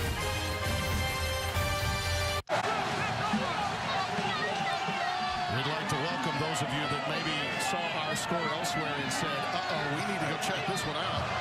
because it's the surprise story of the early window of games on this Saturday afternoon. Tim Brando, Spencer Tillman, third down, 13 Baylor, trailing by 2 touchdowns. Russell. During the time he was trying to make the decision to run or throw and nearing the line of scrimmage, he stumbled. Speedy Willie Harvey was there. He's been nursing a hamstring, but again in place to tap him down. Nice job of Russell sliding away from where the pressure will come. Another directional call, but missed opportunity there. You know, he knows he's close to the line, and then he stumbles looking at Willie Harvey, who has been bothered by that hamstring, and he's been tough today, the freshman. First punt of the day for either team. Wow. First punt.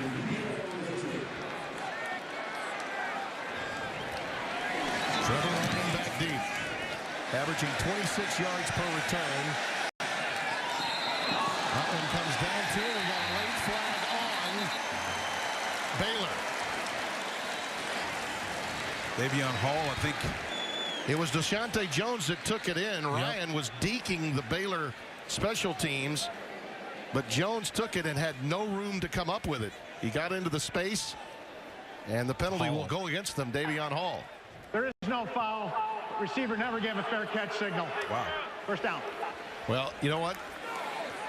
I think, like a lot of us, you see that happen, you automatically believe that the receiver did, and because the ball was Romeo right on top of it. You must give the signal by waving that hand, and he didn't. I mean, that ball was kicked so high. It was. Beautiful. The type one you don't want to return. 39-yard boot, no return. So the ball rests at the 24-yard line for Iowa State. Look at this on Lanning. What a day.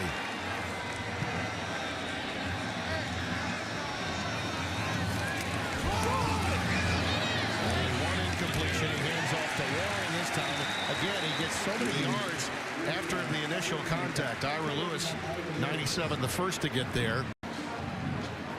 They continue. Look at that. 261 on 17 of 20. And 2 of those were dropped. He's really only missed 1 guy. You could officially say was a poor throw or a ball that wasn't catchable. I think what they're doing right now, getting into the right play, has been the most positive thing they've done all day. Into the boundary with the wide side of the field now, and the trips. Let's see if they take this up top. They're going to motion create balance here. Warren spun down. Patrick Levels, 21, gets in there along with Trayvon Blanchard, 48. 2 very active linebackers. You know, until today, Phil Bennett's defense going to that 3-4, actually 3-3-5 look had paid huge dividends. I mean, they were getting a lot out of these changes that were made because of numbers, sheer numbers that they lost in terms of depth. Better strong safeties, better hybrids and linebackers. But today, Iowa State schematically has done the job. Some of the earlier competition, they were winning the early downs, and so there were fewer second and long, third and long. That's when you can pin your ears and come back. That's not been the case today. 3rd and 5, Lanning out of the pocket. There's the pressure. Gets away from it. Look at the wrestler from Anthony Gallo. First down. Greg Roberts had him dead to right, the defensive end for 52. And I don't know how a Houdini-like effort by Lanning to get out of that. You can see him. He's got his eyes upfield. He comes back to check. Lanning will try. He's got him dead to right. He slips out of it, turns into a problematic play, into a plus yardage effort. Outstanding job by Lanning. As we come to the end of the quarter, listen to this crowd. Iowa State's fan base has been loyal, if not expecting enough. Today, they're expecting a lot.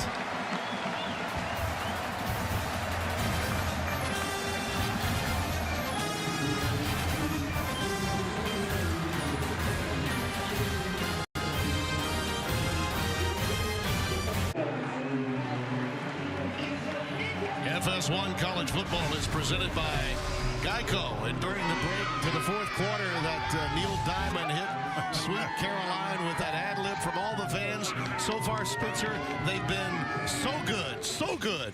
So can they sustain it and get the job done? Well, the previous 3 quarters gave us no indication that they can't do it. The balance has been outstanding. That was one of our keys to the game. We talked early on.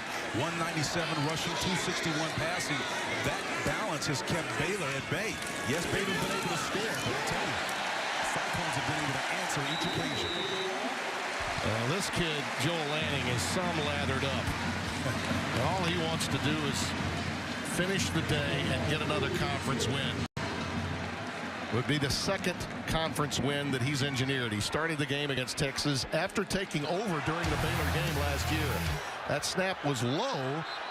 I thought on cadence they may have induced an offsides penalty there, and so did Matt Campbell. That was one of the rare execution problems you've seen from Lanning, and I don't think it was his fault. No, I think the center noticed that Baylor, I thought Bobek noticed that they had jumped offsides, and he snapped it. It's a great job of him doing it. The ball is, he's offside, he snapped it. Yep. Didn't necessarily have to be on target. He's just trying to take advantage of it. I think Bobek did exactly what you're taught. Now, it was a poor snap. It was low, but no flag. I guess they feel Roberts got back. So now 3rd and 9. Now pressure. Yeah, he's going to have to call a timeout. Terrible sequence, really, for Iowa State. But unfortunate, given the fact that Bobek, the center, he's a veteran, felt that he had induced an offsides and did what you're coached to do.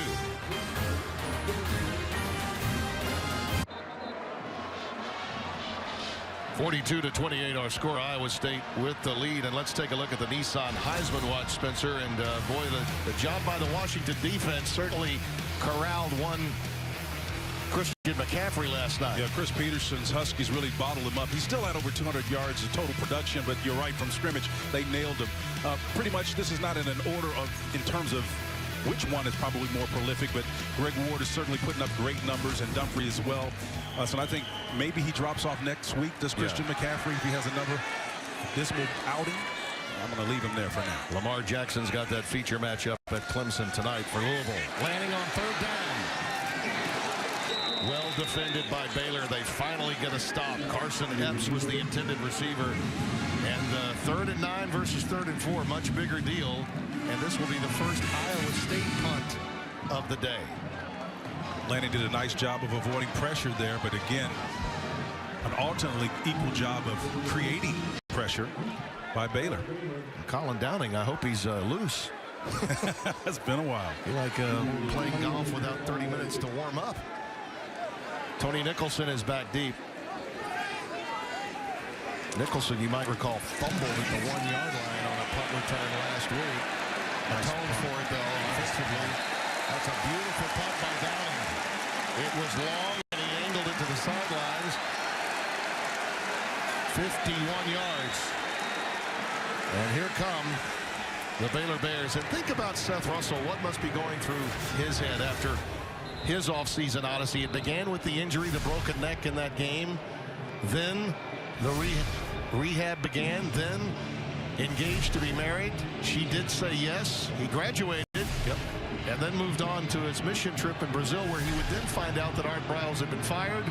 After the Manning Academy, he returned to fall camp and took over the leadership role along with Ryan Reed on defense and several other veteran players on this team. And we met with him, spoke with him at great length a couple of weeks ago. This senior from Garland, Texas, is a young man that represents what's right with the college game as opposed to with what's wrong, which we've heard so much about in connection with Baylor these last few months. That pass incomplete, intended for Zamora. And Tim, to complete the thought on Russell, in May when he graduated, of course, as a leading player on this team, he was in the best position to have a tenable argument to leave if he wanted to, amid all the acrimony taking place with the firing Art Briles, but he stayed. Glenwood. Big shot, Glenwood. Boy, that should be a penalty. Taking Cyclones with him along the sidelines. J.D. Wagner, what did you think? He was hanging on a little too long there? Yeah, that last hit came in a little bit late, but again, Shock Glenwood showing you some of that lateral ability that has him as the #1 spot on the all-time rushing list. I see what you're talking about. That was late, man. Got away with that one. Nice. Terrence Williams, look out. He's got room.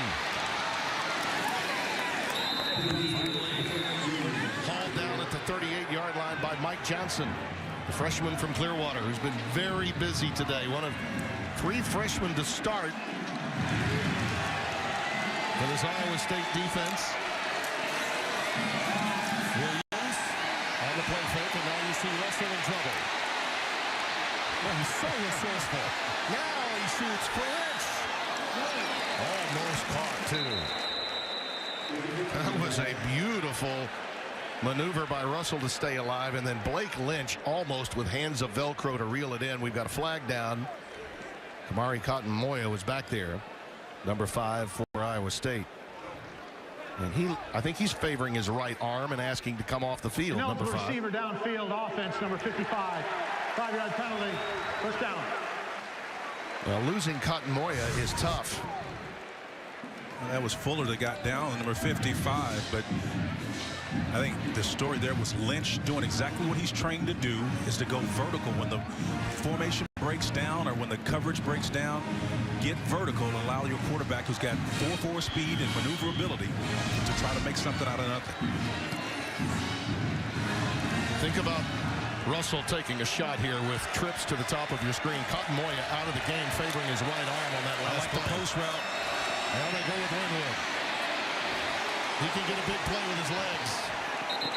Spun out of bounds at the 30-yard line by Brian Mills, 25, the junior from Claremont, Florida. I like on early downs taking a shot. If anybody can do that, certainly Baylor can get away with it, but either one of those options were there for them.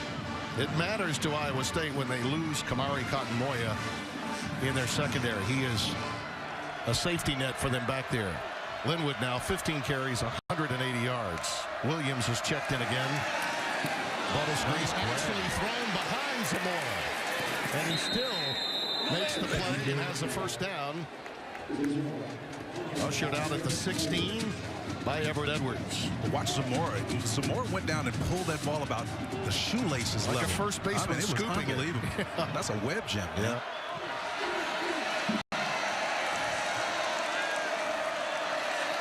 They're going to try to get a little help here. Direct snap to Williams. Concentration level there. It helps to have a center as smart as Kyle Fuller. And matchup today between Damon Tucker, who's a tough run stopper, 97, and Kyle Fuller is really something that a lot of coaches love watching on film. His counterpart, Brian Bobeck, has been playing at an elite level at center as well. Nice. It was a play fake, though. Russell's got it. And he's close to the end zone. He'll stop just shy of the 1. On the read, the hit was major, but it was against the running back. And Willie Harvey's got that speed. He may have had some hamstring issues, but he really came with intention and a bad attitude on that play. From the 1, Williams is in, but Russell will take it himself. Touchdown. Baylor responds. They're stopped. Then their defense does the job, forces the first punt of the afternoon for Iowa State. And then they get it into the end zone, and we've got an injured Cyclone at the point of attack. I think that's Pierre Aka, senior from Indianapolis. Young man that we had a chance to visit with yesterday. He's in some discomfort, looks like it. Talk about a sharp, intelligent young man. I asked him some tough questions, and he shot down some suggestive thoughts that I had about some things and seemed to understand exactly what they're doing defensively. Well, the key word in preparation for this game was quickness, dealing with quickness. And he felt, even though it's hard to assimilate what Baylor does because of how fast they are, the closest thing to it was practicing against this offense that Matt Campbell prescribes to and has brought in with Tom Manning, the offensive coordinator. It really helps them in their preparation. Looks like he's going to be able to make it back to the sidelines under his own power. That's good to see. Yep. John Heacock, the defensive coordinator, also helps them out a great deal too. He doesn't do a lot of fancy things. He goes into about 16, 17 different play calls. Didn't do a lot of adjustments at all. They stay simple, work on their run fits, make sure everybody's in a great position to make a play. Don't tax them with this new system.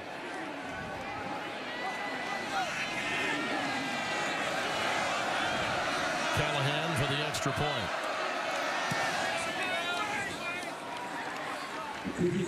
This one's going to be fun all the way to the finish. Terrence Williams got it started with a big gainer after coming in for Shock Littlewood. Russell took on a big hit, and given what happened a year ago against this team, dangerous thoughts running through a number of people's minds. He gets his nose bloody, but manages 6. And the game is led by 7.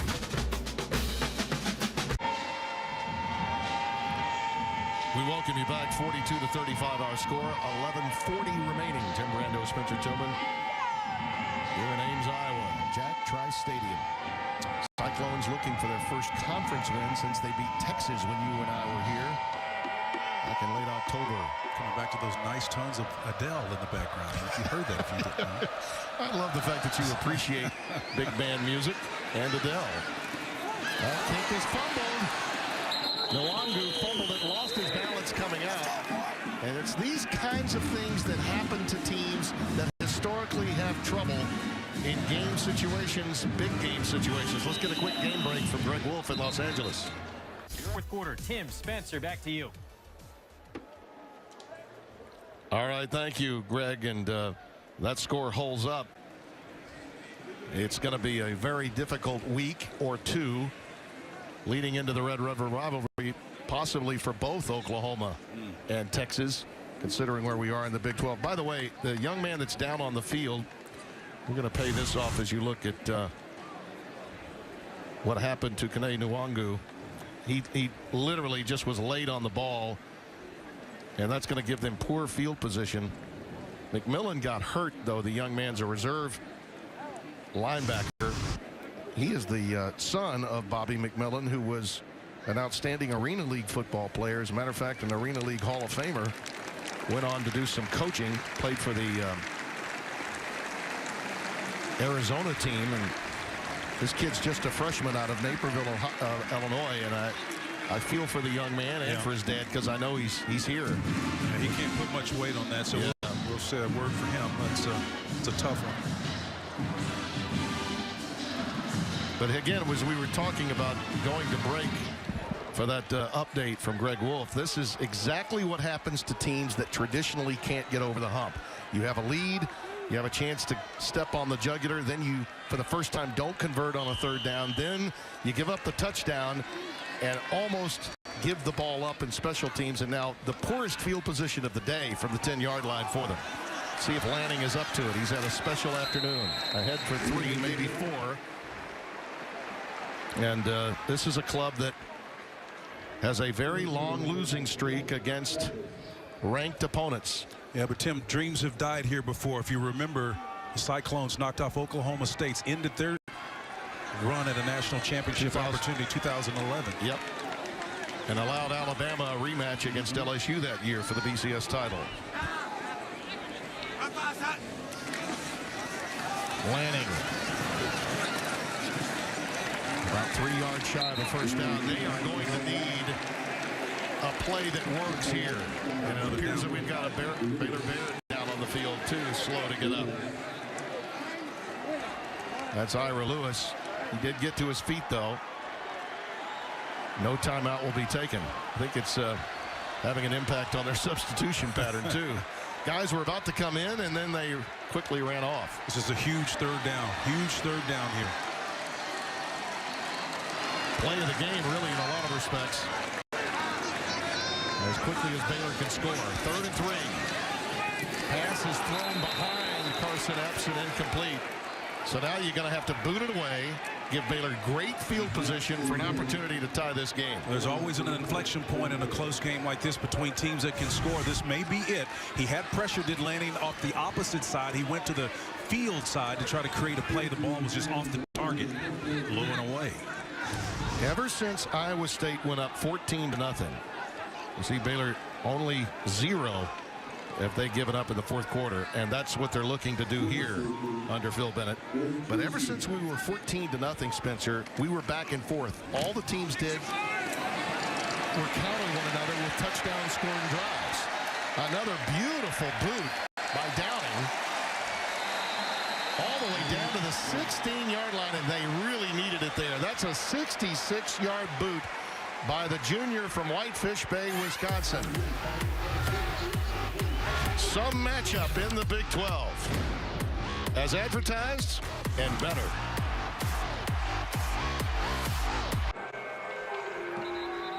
Here's what Baylor is attempting to do. They're trying to get to 4-0 for the 4th consecutive year. Only team in FBS to do that.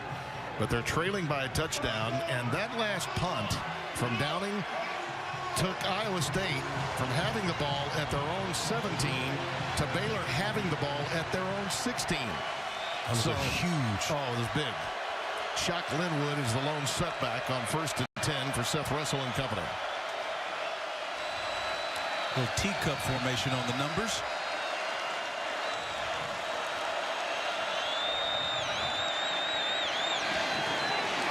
Zamora has it. Stopped at the 24-yard line. So he's a yard shy of the first down. Jamal Wiltz, 17. Yeah, that was a nice throw, but man, I'm telling you, it was a very dangerous throw. Number 17, Wiltz, was defending on that play. That ball had to travel to the far opposite side of the field. Long.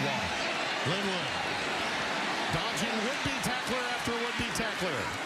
And finally dragged down. Kamari Cotton-Moya back in the game, gets him to the turf, and again quickly goes to the sidelines. He is not completely healthy. Linwood was chirping a little bit too when he got up, just to look down and let him know that, hey, look, I'm the all-time leading rusher here, brother. 21 yards on the pickup. And again, Cotton-Moya out of the game, which leaves that secondary vulnerable.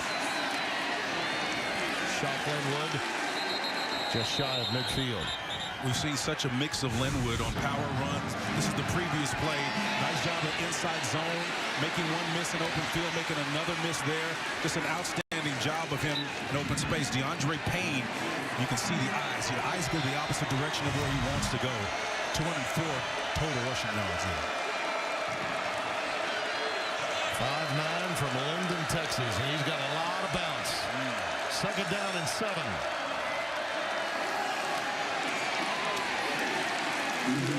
Gets into the 46. Mike Johnson makes the stop. Mike Johnson was there, but again, that spin move by Linwood netted him an extra 3 yards. I mean, this guy just doesn't die.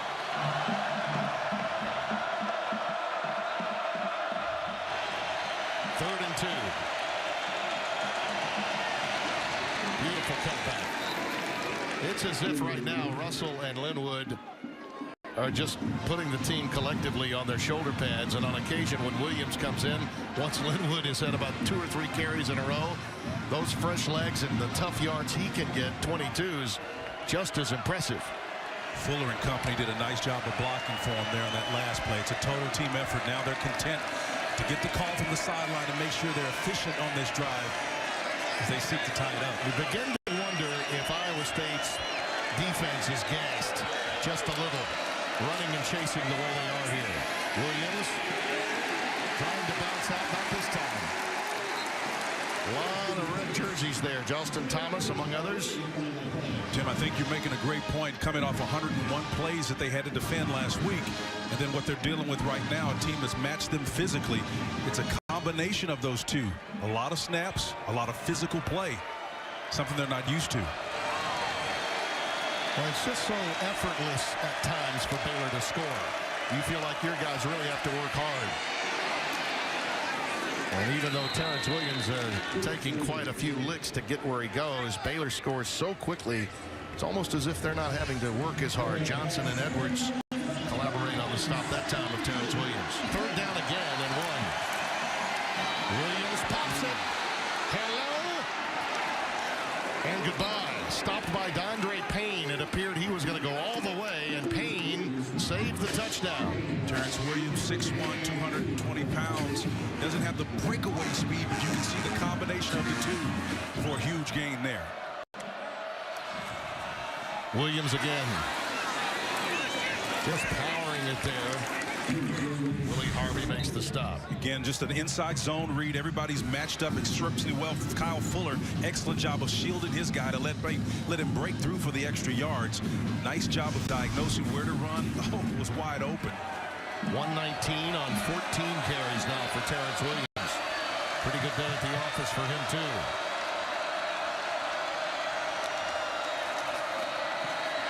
Touchdown, Terrence Williams. And we're an extra point away from a tie. Wow. Now they do what they do, this Baylor offense. And that man, Matt Campbell, now knows it. Here we are at 6:27. We've got our first tie of the game, Tim. Yeah. Pending this extra point, you're correct.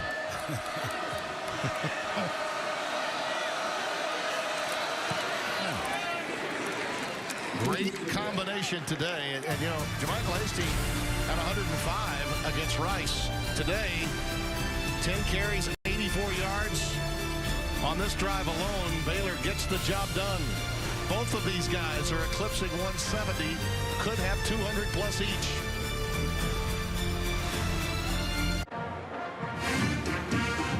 FS1 College Football is presented by Geico.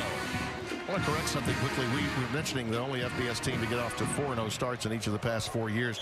They've actually done that already. They're looking for their 5th consecutive win this year. Trying to get it done, and halfway there, having tied the game. That's 42 for the first time. And Nwangu breaking free and looking to the outside. How's that for a big return? 40 yards to midfield. In practice, watching him, Tim, gives you the sense that he's like a lit fuse racing to a point to explode. Pulls everybody in, slow plays it, and their conversions of bare jerseys, all of them compact into a tight space, and he finds air and open space on the outside. Nice job of running.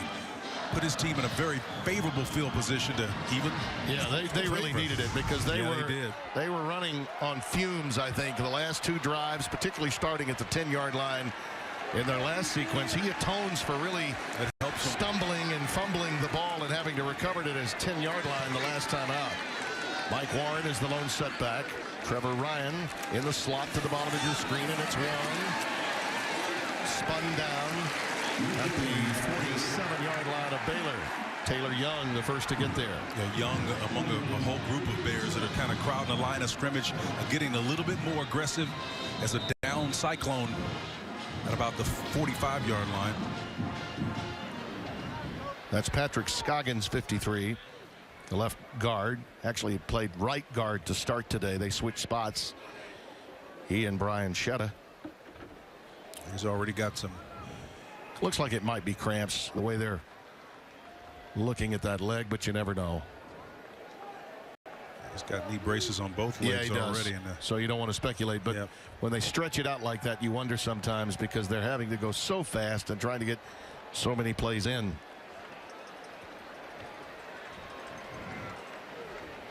Toughest part about these types of stoppages in play is when you're trying to go tempo, and that's so much of what you're about, and that's what Matt Campbell's offense is, and to some extent, obviously it's the Baylor way too. This gives your defense, I think, an opportunity to get its self together and then have a chance to get a stop. By the way, with our score tied, one of the more talked about plays tomorrow will no doubt be the touchdown that was suddenly given to Baylor after this call, initially a fumble into the end zone and touchback. But upon further review, he had crossed the plane, had Seth Russell, before the ball came out. Touchdown. He was awarded the touchdown. That's a 7-point swing, and here we are now, tied at 42 for the very first time. And I think the way this game has gone so far, actually Iowa State's in a fairly good position because Baylor has not stopped them in any way. They've been able to pass the ball effectively, run the football effectively. They can slow the game down, and if they can score, Tim, they can slow play this thing and play for that final scoring opportunity. First one to 50. That made a 2-touchdown game, a 1-touchdown game, and now with the score tied at 42, it looms large and will be discussed. But that was one of those examples. We had the opportunity to visit with Bob Bowlesby, the commissioner of the Big 12, stopped by at halftime, and that was one of those instances when replay certainly got it right. And Scoggins obviously is going to need a lot of assistance to get to the sidelines. So a lot more than cramps, I'm afraid. Well, we've seen a couple of players have to leave the field with significant assistance, and Scoggins looks like he's hurt pretty good there. 2nd down and 6. And Tom Manning, his offense has really been in sync most of the day, and his quarterback Joel Lanning with a career high and perhaps his biggest victory since that Texas game here a season ago. Within his reach, they need some plays to work now. I'm not in a hurry to score, though, Tim, and I think it'll play out here in a second. 2nd and 6. Wide receiver screen is dropped. They lined Warren up out there, and he couldn't bring it in. I am in a hurry to execute the play. I mean, that's going to absolutely kill you. It's going to stop the clock, give Baylor another opportunity, just like a smash screen approach, just to get it out there in space. That's what it's designed to do. Yep. They were very aware of Blanchard trying to get him blocked. 3rd and 6. Haven't heard from either Ryan or Lazard very much. Another big 3rd down here. Lazard's to the top of your screen. Lanning, Corral, the sack. Ira Lewis gets the job done. Big number 97. Iowa State tried to have what they call a fan protection here on the outside, but the pressure was a little bit much. The back trying to get out got diverted because of the pressure and the extra body in that box. It's a nice defensive design play to create pressure. Now Cyclones in another spot. Suddenly 3 consecutive punts and that 4th quarter being thrown up by Phil Bennett's defense again. Colin Downing to boot it away. Tony Nicholson in single safety back at the 10-yard line. It's the first sack of the day. Comes at a great time for Baylor. Fair catch is called for at the 15-yard line by Nicholson. And the Bears take over with their running backs leading the way. Talk about a double-headed monster these two have been. How about that? Well, they've not been hibernating, that's for sure. Well awake. They've walked that sleep out of the eyes that you mentioned earlier, Timmy. And I'm telling you, they are really running physically, seeing the holes, using vision to create opportunity. Put them right back in this contest with a tie. 408 yards rushing for this Baylor team today. Shock Linwood getting the bulk of it. Again, the all-time leading rusher here at Baylor has been outstanding throughout the game. Let's see if he has enough to kind of ice it away here down the stretch. 1st and 10 with the ball at the 15-yard line. Linwood. 7 yards the gain. Everett Edwards makes the stop. 2nd and 3.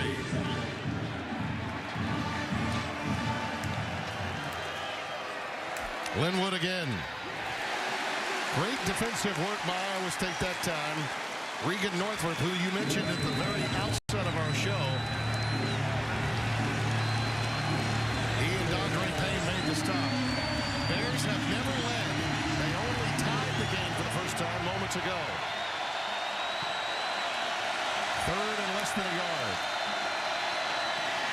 Linwood gets the first down.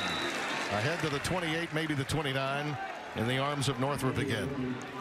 I think somewhat incorrectly so. Everybody assumes that Baylor is a quote-unquote passing team, but before they do anything, they want to establish their run. And late in games, that's how they seal their victory typically.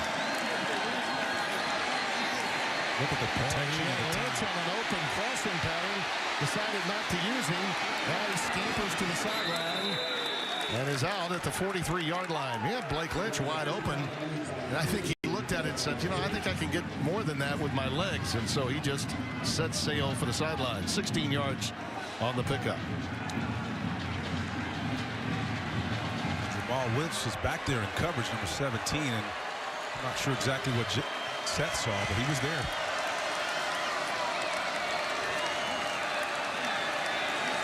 Platt is up at the top of your screen with Lynch Hawthorne, number 14 and number 7. It has been some track meet in Ames today. On the curl, it's Blake Lynch. Stopped at midfield.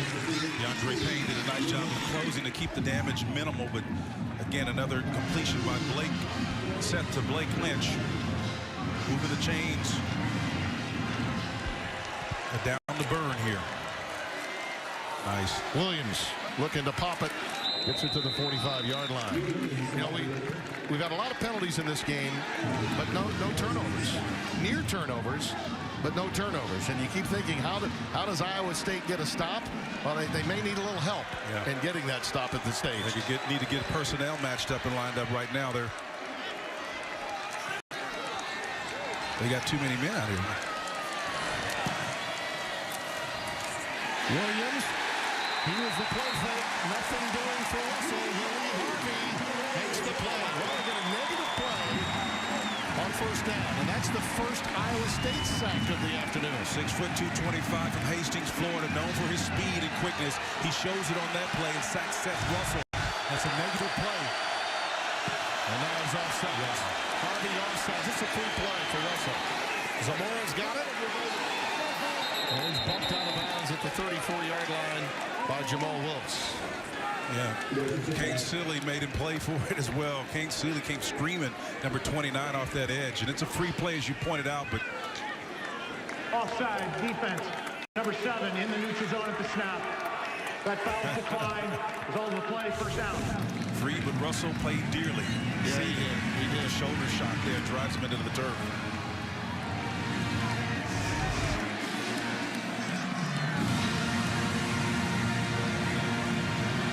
Chris Callahan, field goal kicker, is awaiting his turn. Suspended a week ago, but ready to go today. Might not need it the way Baylor's offense has been moving here in the second half. Pressure off the edge. And incomplete. Outstanding coverage there by Everett Edwards. For these hybrids that they've got playing in nickel coverage, the 3-man front, sometimes they go with a 5 or almost dime look. Yep. They have been very effective. Edwards is only 5'11", 190, but man, he can really cover effectively. He's physical too off the edge. You see him sneaking around the line of scrimmage. 2nd and 10. Platt to the top of your screen. Zamora to the bottom. It's an option. And Russell eases his way inside the 25 to the 24, just inches away from another first down. 3rd and very short coming up. Heady play there in the little zone inside option read. Quarterback design call, easy for the quarterback to make that call, but you always tend to pay for it on the back end with a shot. Seth has 79 yards rushing today on 16 carries. Beginning to think we may have a measurement here. Well, he won't be the leading rusher today, that's for sure. You got 2 guys that taking a lot of pressure off of you, but there will be no more important run than perhaps this one and maybe one more by the quarterback to salt it away. You see only 1 timeout remaining for Iowa State. That becomes problematic with the clock winding down on them as it is here. You know, it's hard to identify a play. That's the difference. But I think in terms of Iowa State, the last incompleted pass, the smash screen on the far sideline to Warren. 4 yards ago, first to Warren. Right. Could have been the difference and kept that drive alive for them. Baylor is so difficult to deal with, the pressure they put on you. And around the Big 12 and around college football, if they win this game, they have an open date, then Kansas, then an open date, then Texas in Austin. This is a team that, provided they get past this speed bump in Ames, Iowa, they've got a very good chance of getting into November undefeated and really making a lot of people in the college football world quite uncomfortable with that goose egg on the other side where the loss column is. For reasons that have little to do with football. Russell burrows ahead. That should be a first down. And Iowa State poised with a 2-touchdown lead and had never been stopped, had not punted. Now suddenly they punt 3 times in succession, stopped by this Baylor defense. And now the Cyclones just hanging on.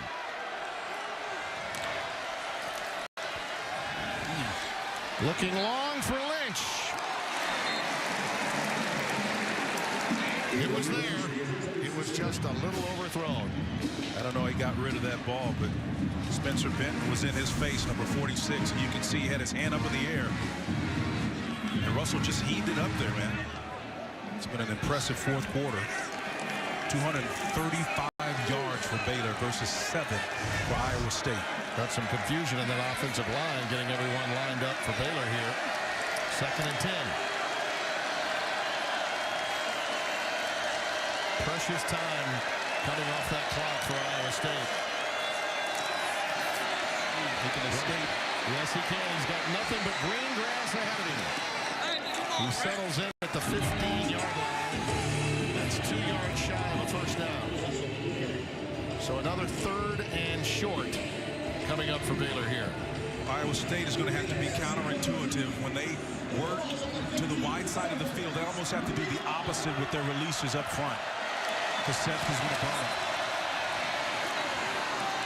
That's another first down, so the ball down to the 8-yard line. Everett Edwards makes the stop. Now you're almost in a situation, Spencer, where I think you begin thinking about letting them score. Yeah, absolutely. I mean, you only have 1 timeout remaining. I think you give them the end zone and live to fight a day with your offense. Try to get back and tie it. You're right. Baylor could very easily just decide to run clock and sit on it, win it with a field goal if they want. Look, it's first down. They can run this ball. They got 2 downs to give if they want. Absolutely. Oh, he's got to Harvey makes the grab on me. I realize that defensively you never just want to give one away, but that's your last time out, and it comes with 22 seconds left. We'll take it with them and discuss it a bit further. Baylor poised to put it away in regulation after trailing all day long.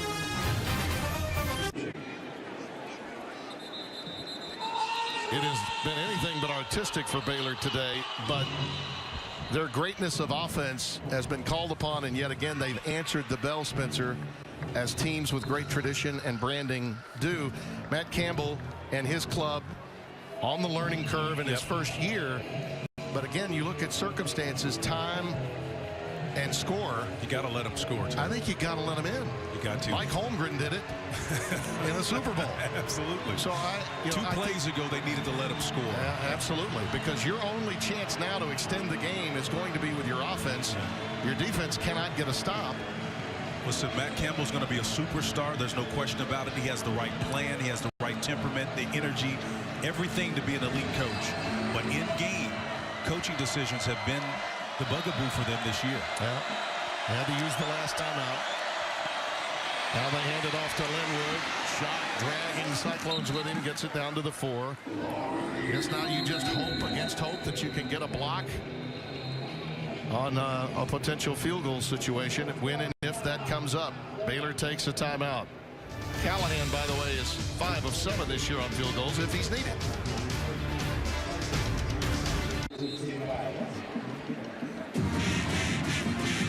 There is Chris Callahan, who was suspended for shoving freshman Jordan Tolbert on the sidelines during the Rice game. So in his stead, a week ago, Connor Martin was called upon to kick the points after touchdowns. Didn't have a field goal attempt. He is going to be the man, it would appear, if it comes to that. But the ball is at the 4-yard line, and it's 3rd and goal. So they're going to run it one more time, kneel down, and let him kick it. Yeah. I mean, at this point, I think you would rather like to stop them with the hopes that he could miss the field goal. But earlier, they could have used that time well over a minute. Linwood is stopped at the 1, so let it tick. Let it tick. That will force Baylor now into a field goal situation. But they're going to let that clock tick, nurse it so that they don't give Iowa State another opportunity to come back with a miracle. And again, a reminder about this Baylor schedule and why this comeback and the opportunity to survive and advance is so easy. Essentially, you look down at the Kansas game, which comes after an open date, then another open date to Texas. So a very good chance that this team is going to get to Austin undefeated. And given the problems the Longhorns have been having defensively, and again today against Oklahoma State, you got to like their chances. They could go into November, Spencer, undefeated, and the entire college football world, even a number of national writers, are on the topic right now. I actually like the chances of that schedule better than I do the angle of this kick right here. This is a nasty angle if you look at it on that far numbers, that hash rather, Tim. Yeah, a lot of times you take a penalty here if you were the offense. Try to get in a better angle. Chris Callahan. From the right hash, 19 yards for the win. It's true, and Baylor remains undefeated, 5-0 in the Big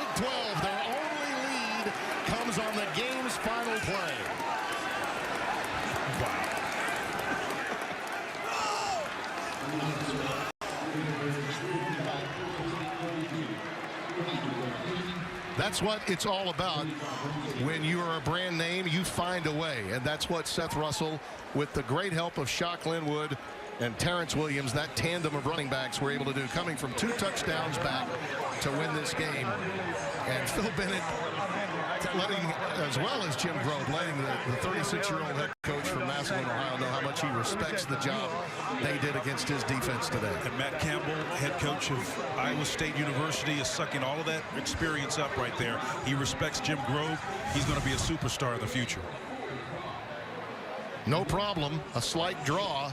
And Callahan booted it through. Again, I go back to whether you give up the touchdown with under, say, 50 seconds left in the game, which inevitably you are looking at a situation where your team would never get the ball back. That's right. Unless you allowed Baylor to score. And given the way this game was going back and forth, to me, that was the only option that the young coach had. They had not been stopped. Again, that was an in-game decision that the young coach did not make the proper call on. Again, 2 previous plays, and again, the offensive opportunity by Warren and the drop opportunity, there was another miss for them. So 3 different occasions, 2 of them coaching decisions, 1 offensive play. Problematic for the Cyclones. A great game, though, today. Our many thanks to the fine people here at Iowa State. They put on quite a show, although in defeat against Baylor. For Spencer Tillman, Tim Rando, our producer Eric Billigmeyer, director Doug Freeman, our entire crew saying so long.